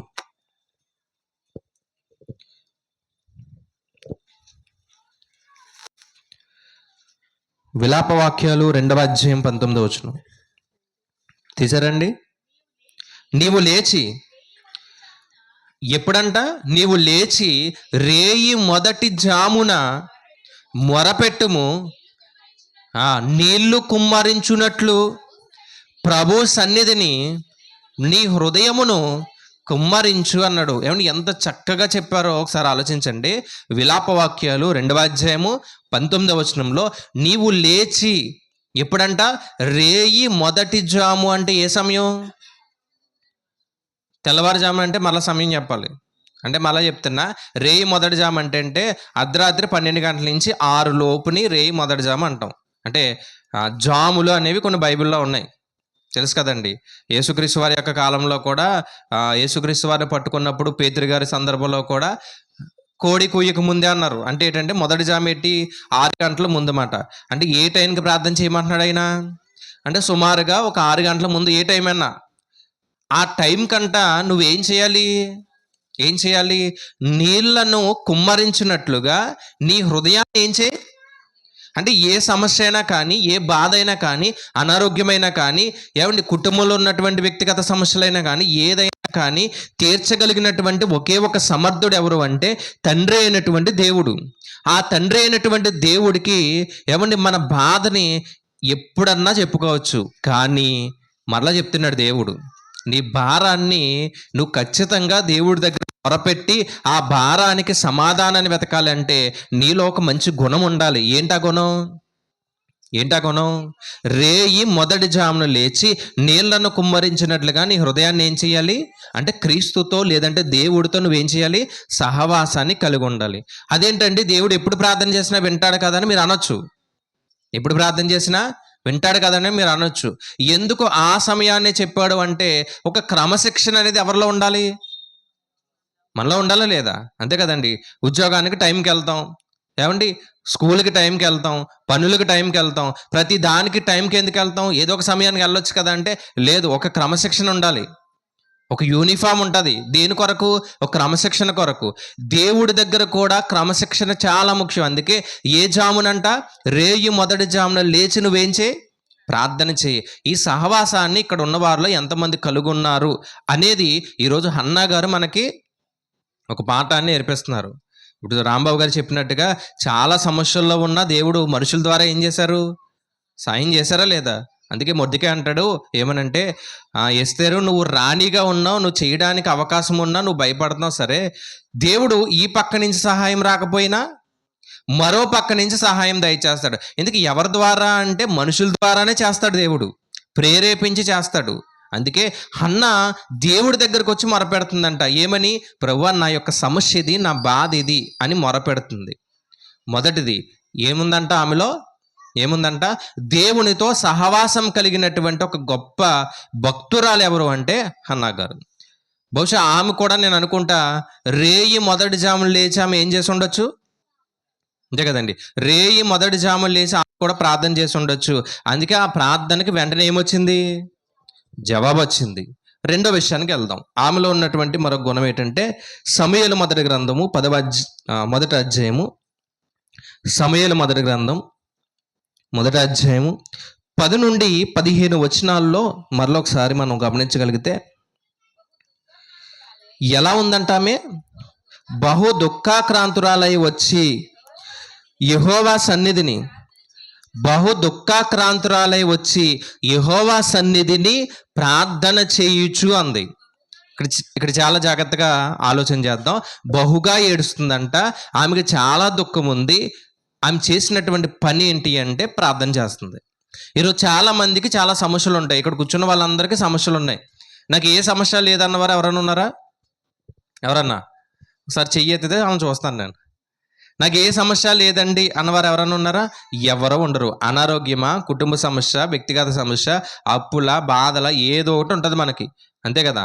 సమస్య ఉంటేనే దేవుడి దగ్గరకు వస్తాం. ఏమీ లేకపోతే ఇక్కడ ఎందుకు కూర్చుంటాం మనం, అంతే కదా. అయితే ఆ సమస్య హన్నాగారికి కూడా ఉంది. హన్నాగారికి కూడా ఉంది. ఏంటి హన్నాగారికి ఉన్న సమస్య అంటే పిల్లలు లేకపోవడం. ఒక పక్క తన ఇంకొక స్త్రీ ఉంది కదా, ఆ స్త్రీ ఏం చేస్తుంది? పెనిన్నా కొంచెం బాధ పెడుతుంది. ఎందుకంటే ఆమెకి పిల్లలు ఉన్నారని హేళన చేస్తుంది. మరొక పక్క దేవుడి గురించి ప్రార్థన చేసడానికి, యాజకత్వం జరిగించడానికి ఆ కాలంలో అసలు ఒక యాజకుడే లేడు. ఇవన్నీ ఆమె మనసులో ఉన్నప్పుడండి ఆమె చేసినటువంటి మొట్టమొదటి పని ఏంటంటే ప్రార్థన చేయడం. ఆమె కూర్చుని ఏడవలేదంట. ఎక్కడ ఏడ్చింది? ఎక్కడ ఏడ్చింది? మనుషుల దగ్గర ఏడవలేదంట. ఏమంటే సమాజం దగ్గర ఏడవలేదు. మరి ఎక్కడ ఏడ్చింది? దేవుడి దగ్గర ఏడ్చింది. అంటే మనకు వచ్చేటటువంటి ప్రతి బాధకి ప్రార్థనే సమాధానం. ఏదైనా కానివ్వండి, ఏ సమస్య అయినా కానివ్వండి. ఇక్కడ హన్నా గారికి ఉన్నటువంటి ఒక సమస్య, ఈరోజు అది మనకు లేకపోవచ్చు, మరొక సమస్య ఉండొచ్చు. ఏ సమస్య అయినా సరే మనం ఏడ్చేది మనుషుల దగ్గర ఏడవడానికి వీల్లేదు. ఎందుకంటే మీరు మనుషుల దగ్గర ఏడ్చారనుకోండి చాలా చులకనైపోతారు, మిమ్మల్ని చాలా తక్కువగా చూస్తారు, హేళన చేస్తారు. అదే దేవుడి దగ్గర ఏడవండి. అందుకే 10వ వచనంలో మాట్లాడుతూ ఏముందంటే చూద్దాం.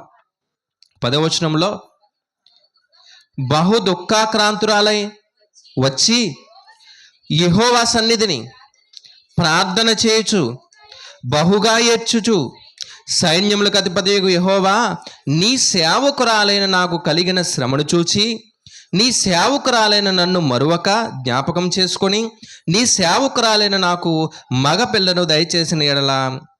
ఏమంటే ఎన్నిసార్లు వాడింది ఆ పదాన్ని? 3 సార్లు వాడింది చూడండి. నీ సేవకురాలైన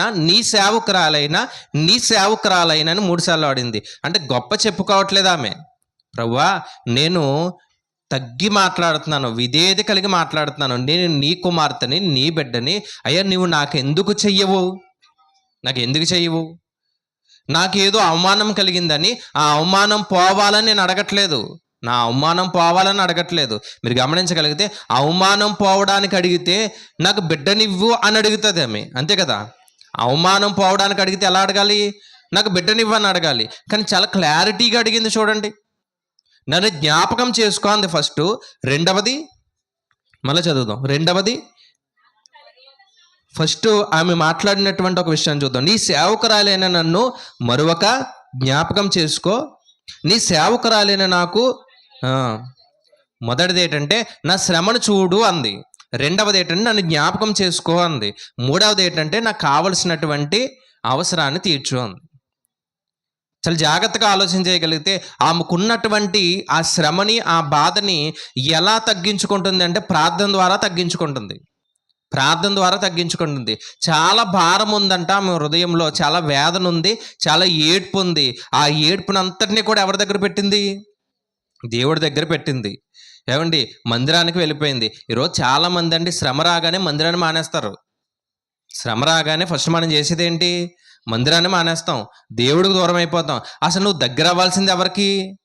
దేవుడి దగ్గర అవ్వాలి. నువ్వు ఏడవాల్సింది ఎక్కడా? దేవుడి దగ్గర. నువ్వు మొరపెట్టాల్సింది ఎక్కడా? దేవుడి దగ్గర. శ్రమ రాగానే దేవుడికి దూరం అయిపోతే నిన్ను అసలు ఎవరు బాగు చేస్తారు? నీకు ఎవరు సాయం చేస్తారు? నీ యొక్క అనారోగ్య పరిస్థితిని ఎవరు తగ్గిస్తారు? నీ శ్రమను ఎవరు చూస్తారు? అందుకే మాట్లాడుతూ నీ సేవకురాలైన నా శ్రమను చూడు ప్రభువా అంది. రెండవది ఏంటంటే నన్ను జ్ఞాపకం చేసుకో అంది. నన్ను జ్ఞాపకం చేసుకో. మూడవది ఏంటంటే నాకు ఖచ్చితంగా నువ్వు ఎవరినివ్వాలి? కుమారుణ్ణే దయచేయాలి. ఏమంటే ఎంత క్లారిటీగా, ఎంత చక్కగా ప్రార్థన చేసిందో చూడండి. ఒకసారి మీరు కీర్తన గ్రంథాన్ని కూడా గమనించగలిగితే ఒక మాట చూపిస్తా మీకు. 38వ అధ్యాయం 9వ వచనం చూడండి. కీర్తన గ్రంథం 38వ అధ్యాయం 9వ వచనం. కీర్తన గ్రంథం 38వ అధ్యాయం 9వ వచనం. ప్రభువా, నా అభిలాష అంతయు నీకే కనబడుచున్నది, నా నిట్టూర్పులు నీకు దాచబడి ఉండలేదు. ఏమండి, ఎంత కీర్తనాకారుడు కూడా ఆయన చేసేటటువంటి ప్రార్థనలో మాట్లాడుతూ ఏమన్నాడంటే, నా అభిలాష అంతా కూడా ప్రభువా నీకు తెలుసు. రెండవది, నా నిట్టూర్పులంతా కూడా నీ దగ్గర దాచబడి ఉండలేదు. అంటే మనం నిట్టూర్పులు విడవాలా అంటే అవును, నిట్టూర్పులు విడవాలి. నిర్గమకాండాన్ని చదువుతున్నప్పుడు అండి, ఇశ్రాయేలీయులు సుమారుగా 400 సంవత్సరాల కాలం బానిసత్వంలో ఉన్నప్పుడు వారు చేసినటువంటి పని ఏంటి? అక్కడ రాయబడ్డది, నిట్టూర్పు విడిచారు అని రాయబడ్డది. వారు చేసినటువంటి ఆ ప్రార్థన, ఆ దుఃఖానికి దేవుడు ఒక మహానాయకుడినే పంపించాడు. ఎవరైనా మోషే గారిని పంపించాడు. మోషే గారిని పంపించడానికి కారణం ఏంటంటే, వారిలో ఉన్నటువంటి బాధని, ఆ బాధ ఎక్కడ తీసుకొచ్చారు? దేవుడి దగ్గర పెట్టారు. దేవుడి దగ్గర పెట్టగానే ఇదిగో నన్ను జ్ఞాపకం చేసుకోనగానే ఒక నాయకుడు వచ్చాడు. ఇక్కడ కూడా మీరు గమనించండి. ఏమండి, ప్రార్థన చేసిన వెంటనే ఒక మహానాయకుడు వచ్చాడు. ఎవరైనా? సమూయేలు గారు. ఏమంటే ఒక సేవకుడుగా కనిపిస్తాడండి ఆయన, ఒక న్యాయాధిపతిగా కనిపిస్తాడు ఆయన. ఆయన గురించి రాయబడిన మాట ఒక ప్రవక్తిగా కనిపించాడు. కొన్ని చోట్ల దీర్ఘదర్శి అని కూడా రాయబడ్డది. ఆయన జీవితకాలం అంట ఏమండి ఎవరిని బాధ పెట్టలేదు, ఎవరి దగ్గర దోచుకోలేదు, ఎవరిది ఆశించలేదు. ఆయన రాశారు 12వ అధ్యాయంలో, నేను మీ గాడిదని కానీ, మేకను కానీ, మీ గొర్రెను కానీ, ₹1 కానీ ఎప్పుడైనా ఆశించానా అని రాశాడు ఆయన. ప్రజలు అన్నారు, అయ్యా ₹1 కూడా మా జీవితంలో మీరు ఆశించినట్లు మేము చూడలేదన్నారు. అంటే ఎంత గొప్పగా బ్రతికాడు. ఈ సమర్పణ తల్లిలో ఉంది కాబట్టి, ఆ తల్లిలో ఉన్నటువంటి సమర్పణ ఎవరి దగ్గరికి వచ్చింది అంటే, తల్లి తనకు తాను అప్పగించుకుంది దేవుడికి. ఎలా అయితే తల్లి అప్పగించుకుందో కుమారుడు కూడా అది. అంటే ఫస్ట్ మనం మారాలి, తర్వాత ఆ సమర్పణ ఎవరిలోకి వస్తుంది? మనకే ఉండదు సమర్పణ. అంటే మనకే ఉండదు తగ్గించుకునే గుణం. ఏమండి, మనకే ఉండదు దేవునికి మన జీవితాన్ని అప్పగించుకోవడం. మనమే అప్పగించుకోలేనప్పుడు మన పిల్లలు అప్పగించుకుంటారా? మనమే ప్రార్థన చేయలేనప్పుడు మన పిల్లలు చేయగలరా అండి? మన పిల్లలంటే నేను చిన్నపిల్లల గురించి మాట్లాడతలేదు, కొంచెం ఎదిగిన పిల్లల గురించే మాట్లాడుతున్నా. మనమే మోకరించి ప్రార్థన చేయలేకపోతే, మనమే వారికి ప్రార్థన నేర్పలేకపోతే మన పిల్లలు ఇంకెలా అయిపోతారు? అందుకే హన్నా ఈరోజు ఒక విషయాన్ని చెప్తుంది ఏంటంటే, నాకు ఉన్నటువంటి భారాన్ని తగ్గించుకోవడానికి నేను ఎవరి దగ్గరికి వెళ్ళాను? దేవుడి దగ్గరికి వెళ్ళాను. దేవుడి దగ్గర మొరపెట్టాను. ఆ మొర ఎవరు ఆలకించారు? దేవుడు ఆలకించాడు. ఇది రెండో విషయం. మూడో విషయానికి వెళ్దాం, ఇంకా చూద్దాం. ఏమండి, మూడో విషయం ఏంటంటే, ఇక్కడ అది 11వ వచనం చూద్దాం ఒకసారి. నీ సేవకురాలైన నన్ను జ్ఞాపకం చేసుకో, నీ సేవకురాలైన నాకు మగపిల్లను దయచేసిన ఎడల వాని తల మీదకి క్షౌరపు కత్తి ఎన్నటికి రానియక వాడు బ్రతుకు దినములన్నిటియు నేను వానిని యెహోవాకు నీకు అప్పగింతునని మొక్కుబడి చేసుకొనెను. ఏమండి, ఈమెలో ఉన్నటువంటి మరొక లక్షణం ఏంటంటే, స్పష్టంగా విన్నవించిందంట. చాలా క్లారిటీగా చెప్పిందంట దేవుడి దగ్గర. ప్రార్థన చేయడం కాదు కానీ ప్రార్థన చాలా క్లారిటీగా ఉండాలి. చాలామంది ప్రార్థన కూడా క్లారిటీ ఉండదు. ఏం అడుగుతారో మనకే తెలియదు. అంటే మనం ఏం అడుగుతున్నామో మనకే తెలియదు. మనకే తెలియనప్పుడు దేవుడు ఎలా అంటాడు? ఈమెలో ఉన్నటువంటి క్లారిటీ చూడండి. కొన్ని విషయాలు చెప్తాను నేను. ఏంటంటే, మొదటిది, ఈమెకి బైబిల్ బాగా తెలుసు. బైబిల్ చాలా బాగా తెలుసు. ఎందుకంటే సంఖ్యాకాండం 6వ అధ్యాయం ఒకసారి మీరు రాసుకోండి. సంఖ్యాకాండం 6వ అధ్యాయంలో నాజీరు చేయబడినటువంటి పిల్లలు ఎలా ఉండాలో ఆ విషయాన్ని ఈమె చాలా జాగ్రత్తగా చదివింది. ఏమండి, రెండవది ఏంటంటే చాలా స్పష్టంగా అడిగిందంట. ఏమని? నాకు కుమారుని దయచేయని అడిగింది. మూడవది ఏంటంటే, ఆ కుమారుణ్ణి నా దగ్గర ఉంచుకోన ప్రభువా, నీకు అప్పగిస్తానని చెప్పింది. 3 విషయాలు చెప్పింది చూడండి. ఒకటి, ఈ కుమారుడికి నేను నాజీరు చేస్తాను, నువ్వు నాకు కుమారుని దయచే, ఈ కుమారుని మరలా నేనే పెంచుకుంటాను అనుకోక ప్రభువా, ఎవరికి ఇస్తాను? నీకే ఇస్తాను. అంటే చాలా క్లారిటీ ఉందా లేదండి? చాలా క్లారిటీ ఉంది. ఏమండి, నాజీరు చేయడం అంటే మామూలు విషయం కాదండి. పరిశుద్ధ గ్రంథంలోనండి నాజీరు చేయబడినటువంటి వారు కేవలం ముగ్గురు కనిపిస్తారు. 1 సంసోను, 2 సమూయేలు, 3 బాప్తిస్మం ఇచ్చే యోహాను గారు. ముగ్గురు కనిపిస్తారు. మీరు గమనించండి. సంసోను గారికి చనిపోయే వరకు కూడా, అంటే ఆయన చేసినటువంటి చిన్న కార్యక్రమాన్ని బట్టి తల ఏమైంది? ఏమండి క్షౌరం చేశారు కదా, తెలుసు కదా, ఒక స్త్రీని వ్యామోహించినప్పుడు జరిగినటువంటి కార్యక్రమం అది. రెండవది సమూయేలు గారు. మూడవది ఎవరు?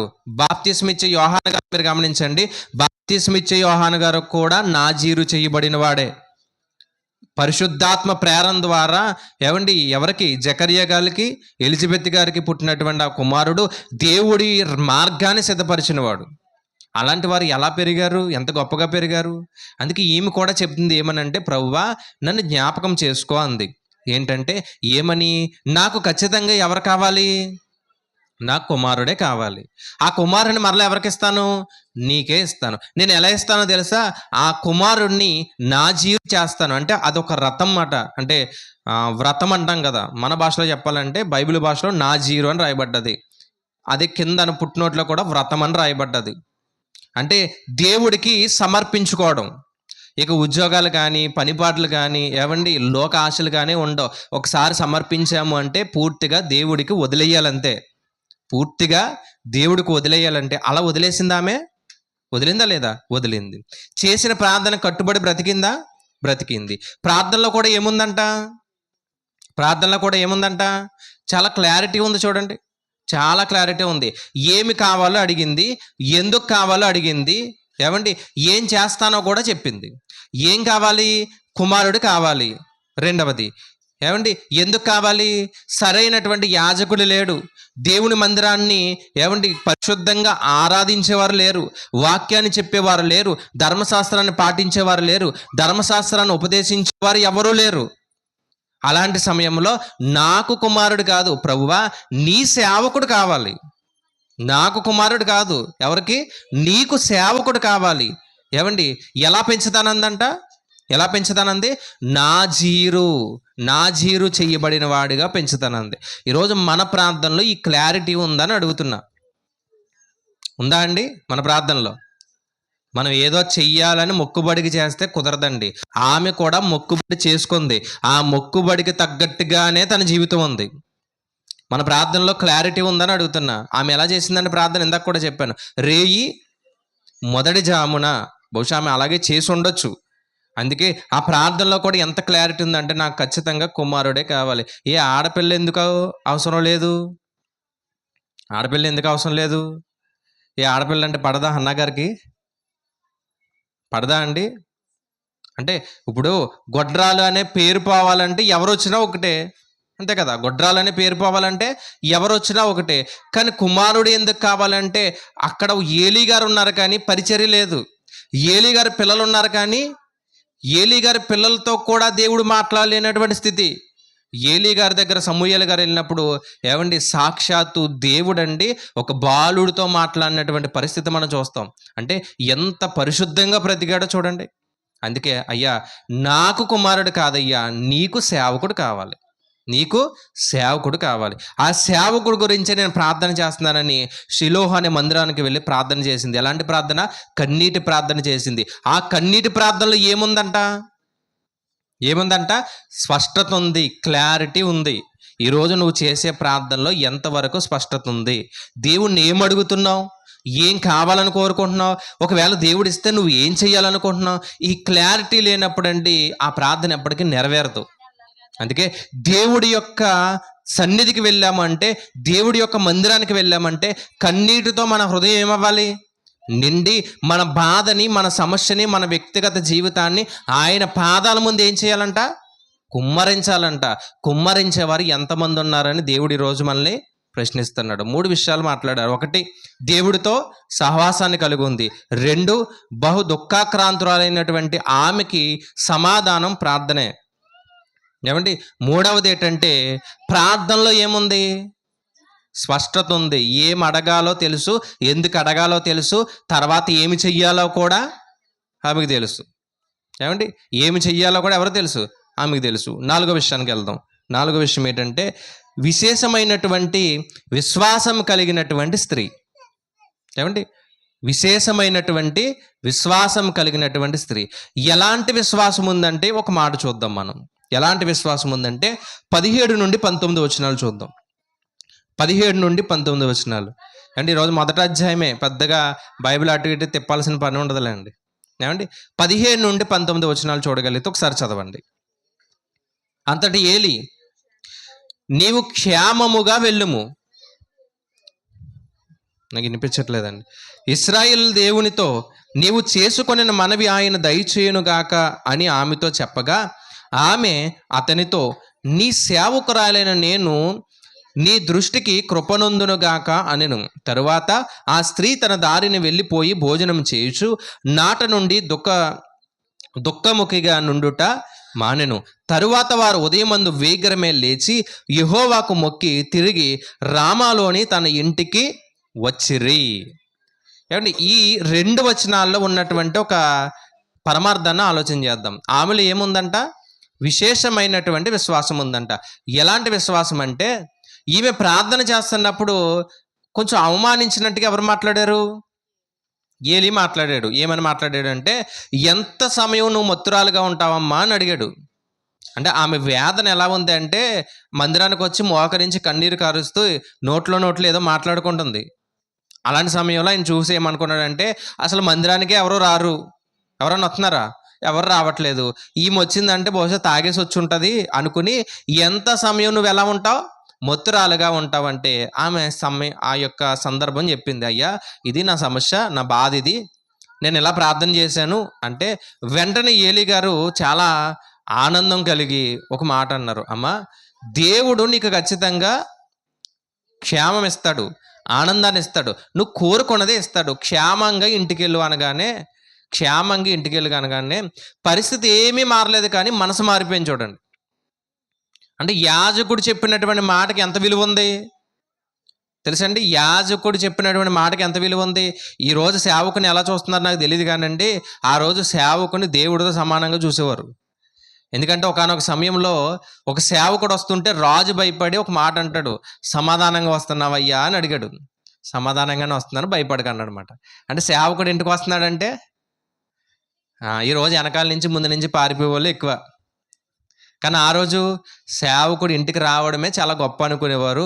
వస్తే సమాధానంగా వస్తున్నావా లేదని ఏమన్నా భయంకరమైనటువంటి విషయాన్ని తెచ్చేవా అంటే ఒక సేవకుడు చెప్పిన మాటే దేవుని వాక్కుగా భావించేవారు.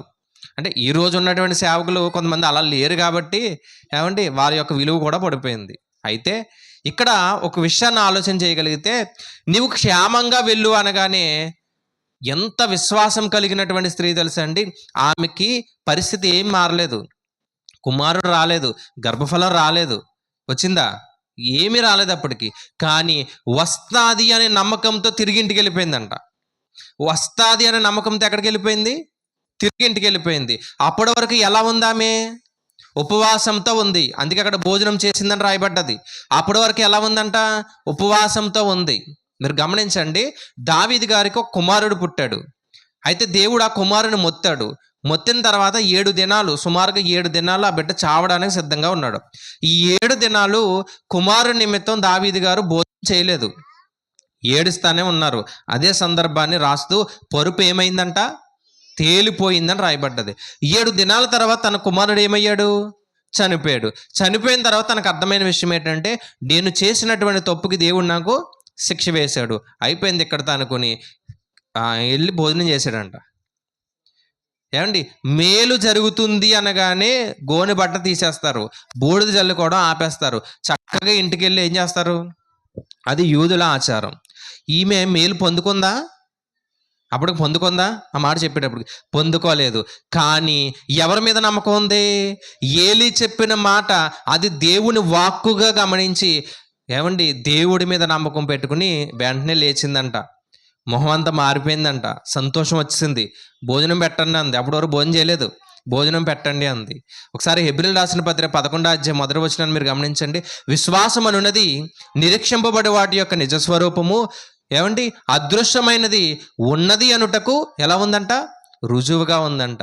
అంటే కనిపించనిది కూడా కనిపించింది అని నమ్మడమే విశ్వాసం. పరలోకం ఉందా అంటే ఎవరో చూడలేదు, బైబిల్ చెప్తుంది ఉంది అని నమ్మడమే విశ్వాసం. నువ్వు నీతిమంతుడిగా బ్రతకపోతే పాతాళానికి వెళ్ళిపోతాను బైబిల్ చెప్పింది, నమ్మడమే విశ్వాసం.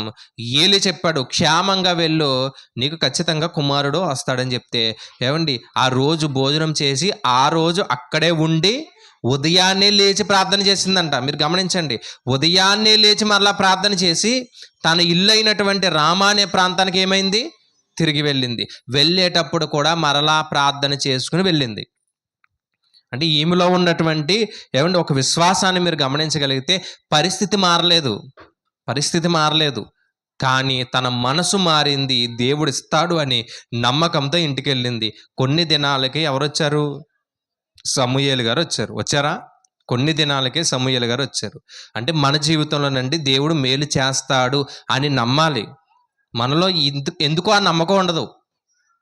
తెలుసండి, చాలామంది ప్రార్థన చేస్తూ మాట చెప్తారు, మీ జీవితంలో జరిగిపోయిందని ప్రార్థన చేయండి అని. బైబిల్లో కూడా ఉంది ఆ మాట. ప్రార్థన చేసినప్పుడు ఎలా చేయాలంట, పొందేసుకున్నామని ప్రార్థన చేయాలంట.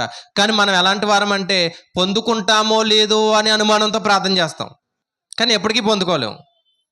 తెలుసండి, ఒక ఇల్లు కట్టడం ప్రారంభించిన తర్వాత చాలామంది చెప్తూ ఉంటారు, ఇల్లు కట్టేసాము, దిగిపోయాము, అందులో ఉన్నామని నువ్వు అనుకోవాలి. అనుకుంటేనే అవుతుంది, లేదంటే అవ్వదు. ఏదైనా కానివ్వండి, మనం పొందుకున్నామని మీరు ఎప్పుడైతే అనుకుంటారో అది ఖచ్చితంగా జరుగుతుంది. అంటే దేవుడి మీద ఎంత నమ్మకం పెట్టుకున్నావు నువ్వు, ఆ నమ్మకాన్ని బట్టి దేవుడు ఇస్తాడు. అదే నమ్మకం లేక ఈరోజు చాలామంది అండి మేలులు పొందుకోవట్లేదు, దీవెనలు పొందుకోవట్లేదు, ఈ భౌతికపరమైనటువంటి ఆశీర్వాదాలు ఏది పొందుకోలేకపోతున్నారు. కారణం ఏంటంటే ఒకటే కారణం, మనలో ఏం లేదు, విశ్వాసం లేదు. తెలుసండి, విశ్వాసం ఉందా? లేదండి. నిన్న కూడా చెప్పాను, ఆదివారం ఒక మాట చెప్పాను.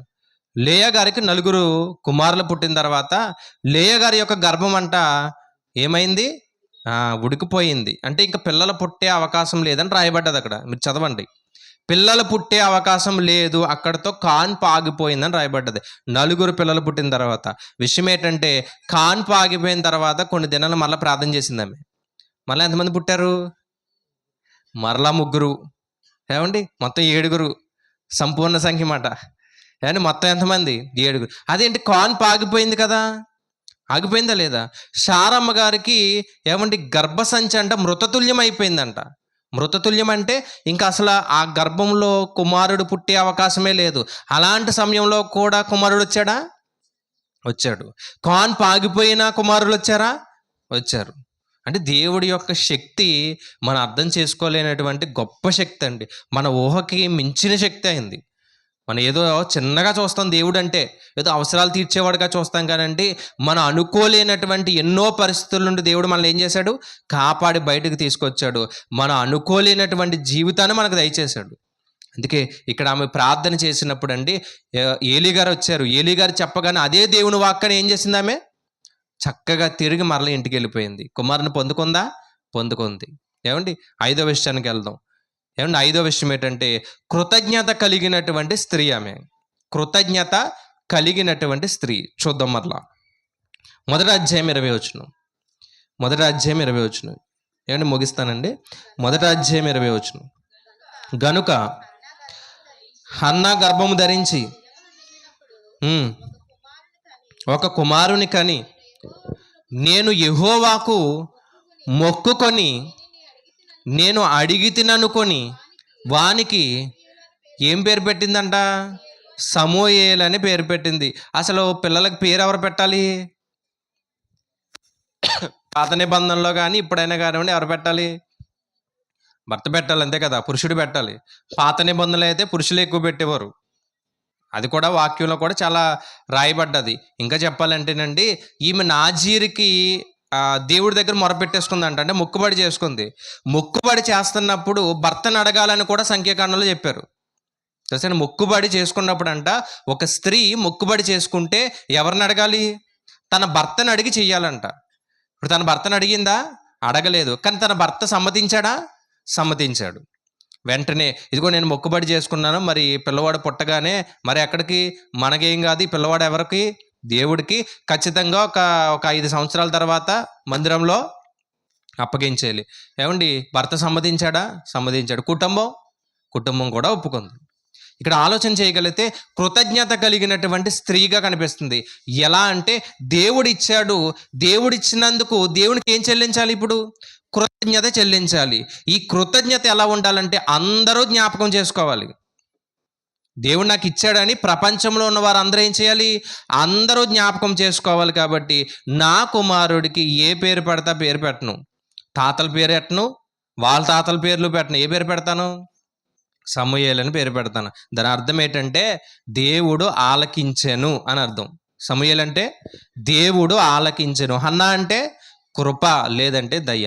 సమూయేలు అంటే దేవుడు విన్నాడు, దేవుడు ఆలకించాడు, జీవం కలిగినటువంటి సాక్ష్యాన్ని నా జీవితంలో పొందాను అని ప్రపంచానికి చెప్పడానికి ఒక పేరు పెట్టిందంట ఆమె, సమూయేలు అని. ఆయన అలా కనబడగానే అందరూ ఏమనుకుంటారో తెలుసా? ఇదిగో దేవుడు ఆలకించాడు తల్లి ప్రార్థన, ఈరోజు నేను చేసిన ప్రార్థన ఆలకిస్తాడని ఈ కుమారుడు ప్రపంచానికి ఎలా ఉన్నాడు? సాక్ష్యంగా నిలబడ్డాడు. ఆ కృతజ్ఞత కలిగినటువంటి ఒక స్త్రీ ఎవరు అంటే హన్నా గారు. ఈరోజు అలాంటి కృతజ్ఞత మనకు ఉందా? దేవుడు ఎన్నో చేస్తున్నాడండి మన జీవితంలో. 1, 2 కాదండి, ప్రతి దినం ఏం చేస్తున్నాడు? ఇందాక చెప్పినట్టుగా వారి జీవితంలో ఎన్నో చేశారు కాబట్టి ఈరోజు ఏం చేశారు? ఇటు రీతిగా కృతజ్ఞత కూడిక. ఎందుకు ఈ కృతజ్ఞత కూడిక? వచ్చిన వాళ్ళకి భోజనాలు ఎందుకు, ఈ కుర్చీలు ఎందుకు, లైట్లు ఎందుకు, ఇవన్నీ ఎందుకు? చాలా ఖర్చుతో కూడిన పనేనా? అవును, ఖర్చుతో కూడిన పనే. కానీ ఎందుకంటే దేవుడు మా కుటుంబంలో ఇన్ని మేలులు చేశాడు. సమూయేలు గారికి పేరు పెట్టినప్పుడు ఇదిగో మా జీవితంలో జరిగిన అనుభవాన్ని చూడండి ఒకసారి. ఆ అనుభవాన్ని బట్టి నా కుమారుడికి ఏం పేరు పెట్టాను? సమూయేలు. దేవుడు ఆలకించెను. మీరు చేయండి ప్రార్థన, మీ ప్రార్థన కూడా దేవుడు ఆలకిస్తాడు అని ప్రపంచానికి మాదిరి చెప్పడానికి ఏం పెట్టింది? సమూయేలు అని పేరు పెట్టింది. ఈరోజు ఎందుకు కృతజ్ఞతా కూడుకులు? చాలామంది అడుగుతారండి, ఎందుకంటే కృతజ్ఞతా కూడుకులు పెట్టి డబ్బులు వేస్ట్ చేసుకుంటున్నారని అడుగుతారు. బుద్ధి లేని వారి మాటల్లో. డబ్బులు వేస్ట్ కాదండి, దీనికంటే దారుణంగా వేస్ట్ చేస్తాం మన డబ్బులు, అంతేనా? దీనికంటే వ్యర్థంగా ఖర్చు పెడతాం మన డబ్బులు. కానీ దేవుడు చేసినటువంటి మేలుల్ని మర్చిపోయేటటువంటి వారు చాలామంది ఉన్నారు. అందుకే ఒక మాట రాయబడ్డది, కృతజ్ఞత రహితులు అన్నారు, కృతజ్ఞత హీనులు అన్నారు. అంటే కనీసం దేవుడు చేసినటువంటి మేలుకి ఒక కృతజ్ఞత కూడా చెల్లించలేని వారు చాలామంది ఉన్నారు. కానీ హన్నా అలా లేదంట. కుమారుడు పుట్టగానే కుమారుడికి పేరు పెట్టడంలోనే ఏం చెల్లించింది? కృతజ్ఞత చెల్లించింది. ఈ లక్షణం మనలో ఉందా అనేది ఒకసారి ఆలోచిద్దాం. ఏమంటే చివరి పాయింట్కి వెళ్దాం. చివరి పాయింట్ ఏంటంటే అనంతమైన దేవుని శక్తి వివరించినటువంటి ఒక స్త్రీ ఆమె. అంటే కృతజ్ఞత కలిగింది. రెండవది ఏంటంటే స్తుతించడంలో కూడా దేవుడి యొక్క గొప్పతనాన్ని చాలా ఉన్నతంగా చెప్పింది. ఏంటి చివరి పాయింట్? అనంతమైనటువంటి దేవుని శక్తిని వివరించిన స్త్రీ. ఎందుకు ఈ మాట చెప్పానంటే నిజానికి దేవుడి యొక్క శక్తి అండి మన ఊహలకు మించినటువంటి శక్తి. 2వ అధ్యాయంలో ఆమె చేసిన ప్రార్థన అండి, ఆమె జీవితంలో చాలా గొప్ప మేలుని ఆమె పొందుకోంది. కాబట్టి 2వ అధ్యాయంలో గొప్ప ప్రార్థన చేసింది. ఆ ప్రార్థనే కాదు కానీ అదొక ప్రవచనం కూడా. ఎవరి ప్రవచనం తెలుసా? మరియమ్మ గారి ప్రవచనం.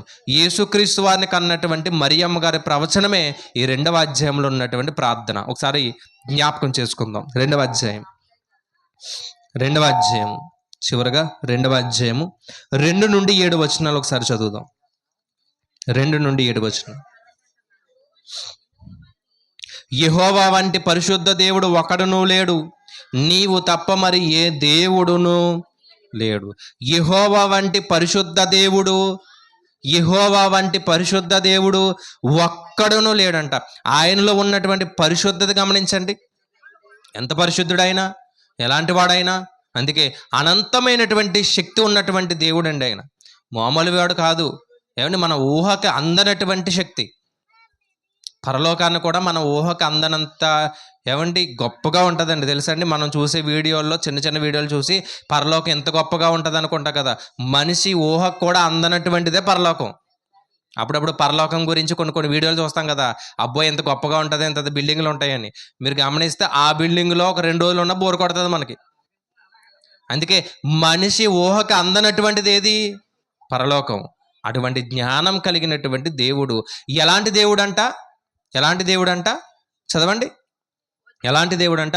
యెహోవా వంటి పరిశుద్ధ దేవుడు ఒకడును లేడు, నీవు తప్ప మరి ఏ దేవుడును లేడు. మన దేవుని వంటి ఆశ్రయదుర్గం ఏది లేదంట. మనల్ని కాపాడే ఆశ్రయదుర్గం ఏది? మన కంచిగా కాపాడే కోట ఏది అంటే ఏది లేదు ప్రభువా, నీవే మమ్మల్ని కాపాడుతున్నావని చెబుతూ 6, 7 వచనాలు కూడా చూద్దాం. సజీవులను క్షమించండి, జనులను సజీవులుగాను మృతులుగాను చేయువాడు యెహోవాయే. పాతాళమునకు పంపుచు అందులో నుండి రప్పించువాడు యెహోవాయే. ఏమండి, యెహోవా దారిద్ర్యమును ఐశ్వర్యమును కలుగు చేయువాడు, కృంగ చేయువాడును లేవనెత్తువాడు ఆయనే. మరణము ఆయన చేతిలో ఉందంట, జీవము ఆయన చేతిలో ఉంది. పేదరికము ఆయన చేతిలోనే ఉంది, ఐశ్వర్యము ఆయన చేతిలోనే ఉంది. అంటే నీ నీకు వచ్చేటటువంటి శ్రమలైనా బాధలైనా ఏవన్నా తప్పించడానికి ఆ శక్తి ఎవరికి ఉంది? నిన్ను పేదరికంలో తీసుకెళ్లాలన్నా ఆయనే, మరలా గొప్ప స్థితికి తీసుకురావాలన్నా ఆయనే. నీకు ఆరోగ్యం ఇవ్వాలన్నా ఆయనే, ఒకవేళ నువ్వు తప్పు చేస్తున్నప్పుడు మరలా నిన్ను శోధించాలన్నా ఆయనే. అందుకే జనులనంట పాతాళానికి పంపుచు అందులో నుండి రప్పించే దేవుడు. అంటే మరణమైన, జీవమైన, ధనమైన, పేదరికమైన, ఐశ్వర్యమైన ఏదైనా కానివ్వండి, అన్నీ ఎవరి చేతిలో ఉన్నాయి? దేవుని చేతిలో ఉన్నాయి. దేవుని చేతిలో ఉండే అలాంటి దేవుని చేతి క్రింద చల్లగా బ్రతికితే చాలు. అందుకే 2 మాటలు కనిపిస్తాయి బైబిల్లో. దేవుని చేతిలో పడుట భయంకరము, దేవుని చేతి కింద బ్రతుకుట మంచిది అన్నాడు. ఆయన చేతిలో పడ్డాం అనుకోండి ఏమైపోతాం? అదే దేవుని చేతి కింద బ్రతికితే చల్లగా ఉంటామని రాయబడ్డది. ఎలా బ్రతుకుతాం? అందుకే దేవుడు, అలాంటి దేవుడు ఒక్కడు లేడు అని రాయబడ్డ చూడండి. ఆయన పరిశుద్ధుడు అంట. ఆయన ఎలాంటి వాడంట? అనంత జ్ఞాని అంట. ఇదిగో మరణము, జీవము, పేదరికం, ఐశ్వర్యం ఏదైనా కానివ్వండి ఎవరి చేతిలో ఉంది? ఆయన చేతిలోనే ఉంది. ప్రతీదీ ఆయన చేతిలోనే ఉంది, ప్రతీదీ ఆయన కంట్రోల్లోనే ఉంది. అందుకు ఒక మాట రాయబడ్డది కదా, ఏమనంటే ఆహారం గురించి మాట్లాడుతూ, ఆయన సెలవు లేక ఆహారం పుచ్చుకొని నెమ్మదిగా ఉండేవాడు ఒక్కడున్నాడా అని రాయబడ్డది. అంటే ఈరోజు తింటున్నామంటే ఎవరి సెలవు? ఆయన సెలవే. ఆయన సెలవు లేకపోతే, ఆయన కృప లేకపోతే, ఆయన దయ లేకపోతే ఎవరు తింటారు? అందుకే ఇంకా మాట్లాడుతూ ఆమె ఏం చెప్పిందో చూడండి. 9వ వచనం, తన భక్తుల పాదములు త్రొట్టెల్లకుండా ఆయన వారిని కాపాడును. దుర్మార్గులు అంధకారమందు మాటు మణుగుదురు. బలము చేత ఎవడును జయమునందడు. ఏమండి, పెనిన్నా అనుకుంటుందంటే ఏమని? నాకు బలం ఉంది అని గర్వంతో మాట్లాడుతుంది. కానీ హన్నా గారిలో బలము లేదు, కానీ ఆమెలో విధేయత ఉంది, ఆమెలో విజ్ఞాపన చేసే గుణం ఉంది, ఆమెలో దేవుని దగ్గర తన భారాన్ని కుమ్మరించుకునే జ్ఞానం ఉంది. అందుకే బలము చేత ఎవడు జయమునందడు, యెహోవాతో వాదించువారు నాశనమగుదురు. అంటే బలముతో ఎవరు ముందుకెళ్తారు? ఎవరు వెళ్ళలేరు కదా. ఎవరైనా ముందుకెళ్ళాలంటే ఎవరు తీసుకెళ్ళాలి? దేవుడే. కానీ ఎంత గొప్పగా చెప్పిందో ఆమె జీవితంలో కూడా నెరవేరింది. సామాన్యమైనటువంటి స్థితిలో కన్నటువంటి సమూయేలండి న్యాయాధిపతిగా సింహాసనం మీద కూర్చున్నాడు. అందుకే అక్కడ రాయబడిన మాట ఏంటంటే, నువ్వు దరిద్రులని, ఒక మాట ఉంటుంది చూడండి అక్కడ 8, దరిద్రులను అధికారులతో కూర్చుండబెట్టుటకు, మహిమగల సింహాసనమును స్వతంత్రింప చేయుటకు వారిని మంటిలో నుండి ఎత్తువాడు ఆయనే. లేమి గల వారిని పెంట కుప్ప మీద నుండి లేవనెత్తువాడు ఆయనే. ఏమండి, ఎవరు ఆయన?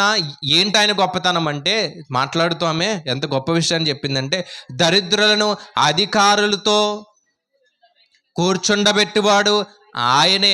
ఎవరన్నా అనుకున్నారా హన్నాకి కుమారుడు వస్తాడని, ఆ కుమారుడు సమూయేలు అవుతాడని, ఆ సమూయేలే మమ్మల్ని పరిపాలిస్తాడని ఎవరన్నా అనుకున్నారా? ఎవ్వరూ అనుకోలేదు. ఒక మంచి న్యాయాధిపతి, ఒక యాజకుడిగా, దేవుని ధర్మశాస్త్రాన్ని చెప్పినటువంటి వ్యక్తిగా, తనకి ఏమండి వారి యొక్క ఇశ్రాయేలు ప్రజల్లో వారు ఎక్కువగా ఆరాధించే మందసాన్ని తీసుకెళ్ళిపోతే మరలా ఆ మందసాన్ని తీసుకురావడానికి సుమారుగా 40 సంవత్సరాలు పట్టిందండి. ఆ 40 సంవత్సరాల్లో ఆయన ఎంతో కష్టపడ్డాడు, ఎంతో ప్రార్థన చేశాడు, దేవుని దగ్గర మోకరించి ప్రార్థన చెయ్యండి అని చెప్పాడు. ఎంతోమంది ప్రజలు మార్చాడు. ఎక్కడ కూర్చోబెట్టాడు దేవుడు? దరిద్రుడే, కానీ ఎక్కడ కూర్చోబెట్టాడు? సింహాసనం మీద కూర్చోబెట్టాడు. అందుకే ఆమె ప్రార్థన చేస్తూ, దరిద్రుల్ని నువ్వు ఎక్కడ కూర్చోబెడతావు? సింహాసనం మీద కూర్చోబెడతావు. మనం ఊహించినటువంటి మేలులు మన జీవితంలో పొందుకుంటాం. అలా పొందుకోవాలి అంటే మనలో ఏముండాలి తెలుసండి? స్పష్టత ఉండాలి. దేవుణ్ణి ఏం అడుగుతున్నావు, ఎందుకు అడుగుతున్నావు, అడిగిన తర్వాత నువ్వేం చేస్తావు, ఇది ఉండాలి, క్లారిటీ. ఇది లేకపోతే మన జీవితంలో ఏ మేలు పొందుకోలేవు. నువ్వు ఏం అడుగుతున్నావో క్లారిటీ ఉండాలి, నువ్వు ఎందుకు అడుగుతున్నావో క్లారిటీ ఉండాలి, నువ్వు పొందేసుకున్నావు కదా, పొందుకున్న తర్వాత నువ్వు దేవుడికి ఏం చేస్తావో కూడా క్లారిటీ ఉండాలి. చేసిందా ఈమె? చేసింది. కుమారుని పొందుకుంది. ఏమండి ఎందుకు పొందుకుంది? ఒక మంచి సేవకుడు లేడు కాబట్టే పొందుకుంది. ఏమండి ఇచ్చిందా దేవుడి కొరకు? ఇచ్చేసింది. మరలా ఎప్పుడు తనని ఇంటికి కూడా పిలవలేదంట. పండగకు ఒకసారి వెళ్ళేదంతే, సంవత్సరానికి ఒకసారి. ఏం పట్టుకెళ్ళేది? మంచి వస్త్రాలు తీసుకెళ్ళి ఇచ్చేదంట అంతే. మరలా ఇంటికి తీసుకురాలేదు, దేవుడికి వదిలేసింది. దేవుడు ఏం చేశాడు తెలుసండి? మరలా హన్నా గారికి పిల్లల్ని ఇచ్చాడా? ఇచ్చాడు. చాలామంది పిల్లల్ని ఇచ్చాడు. కారణం ఏంటంటే ముందు దేవుడి కొరకు నువ్వు అడుగుపెట్టు, దేవుడు నీ వెనకాల నుండి నీకు ఏం కావాలో అన్నీ చూసుకుంటాడు. మనం ఏం చేస్తామంటే దేవుడి కొరకు ఒక అడుగు కూడా ముందుకెయ్యం. మరి దేవుడు ఏం చేస్తాడు? దేవుడు ఏం చేస్తాడు? అందుకే ఒక అడుగు నువ్వు ముందే దేవుడు వెనకాల నుండి నిన్ను ఏం చేస్తాడు? రప్పిస్తాడు. అందుకే ప్రతి విషయాన్ని, దేవుడు చేసిన మేలుని మనం ఏం చేయాలంట? జ్ఞాపకం చేసుకోవాలి. నిరంతరం ఆయన యొక్క జీవితంలో మనం పొందుకున్నటువంటి ప్రతి మేలుని మనం ఏం చేయాలి? జ్ఞాపకం చేసుకోవాలి. అలా జ్ఞాపకం చేసుకునేవారు కొంతమందే ఉన్నారు, చాలా కొద్ది మందే కనిపిస్తున్నారు. కొంతమంది మేలులు పొందుకొని విడిచిపెట్టేస్తున్నారు. అలా విడిచిపెట్టేస్తే అది దేవునికి మనం కృతజ్ఞత చెల్లించలేని వారం కాబట్టి ఆ కృతజ్ఞత హీనులుగానే మనం ఏమవుతాం? బ్రతుకుతాం. కాబట్టి దేవుడు ఎన్ని మేలులు చేశాడు మన జీవితంలో? ఒకటా రెండా? ఇప్పుడు ఒకటే చెప్పారు, ఏంటది? వివాహం గురించి. కానీ ఇంకా చాలా చేశారు, ఇంకా చాలా దేవుడు ఏం చేస్తాడు? చేస్తాడు. కానీ ఏది చేసినా దేవునికి మాత్రం ఖచ్చితంగా కృతజ్ఞత అనేది మనం చెల్లించాలి. కాబట్టి మన ప్రార్థనలో ఏముండాలంట? మన ప్రార్థనలో ఏముండాలి? స్పష్టత ఉండాలి, దుఃఖం ఉండాలి. ఇందాక చెప్పినట్టుగా మన జీవితంలో ప్రతి దాన్ని దేవుడి ముందు ఏం చేయాలి? కుమ్మరించాలి. మన వ్యక్తిగతంగా ఎవరికీ చెప్పుకోలేని ఎన్నో సమస్యలు ఉన్నాయండి. దేవుడి దగ్గర కుమ్మరించండి, ప్రతిరోజు కుమ్మరించండి. దేవుడి దగ్గర మన హృదయాన్ని చింపుకుని ఆడి దగ్గర పాదాల దగ్గర అడగండి. ఏది చేయలేడైనా ఏదన్నా చేయగలడు. అలాంటి సామర్థ్యత ఎవరికి ఉంది? దేవుడికి ఉంది. దరిద్రులంట అధికారులతో కూర్చోబెడతాడంట. పెంట కుప్పల మీద ఉన్న వారిని లేవనైతే సింహాసనం మీద కూర్చోబెడతారంట. అలా చరిత్రలో ఎంతోమంది కూర్చున్నారు, ఎంతోమంది రాజులుగా మారారు. అలాంటి గొప్ప దేవుణ్ణి నమ్ముకున్నటువంటి మనం ఇంకా గొప్పగా బ్రతకడానికి ఏం చేద్దాం? ప్రయత్నం చేద్దాం. అందులో లేచి నిలబడదాం, ముగింపు ప్రార్థన చేసుకుందాం. కొంచెం సమయం ఎక్కువయ్యింది, ఏమనుకోవద్దు. హానోక్ గారు వచ్చి ముగింపు ప్రార్థన చేస్తారు.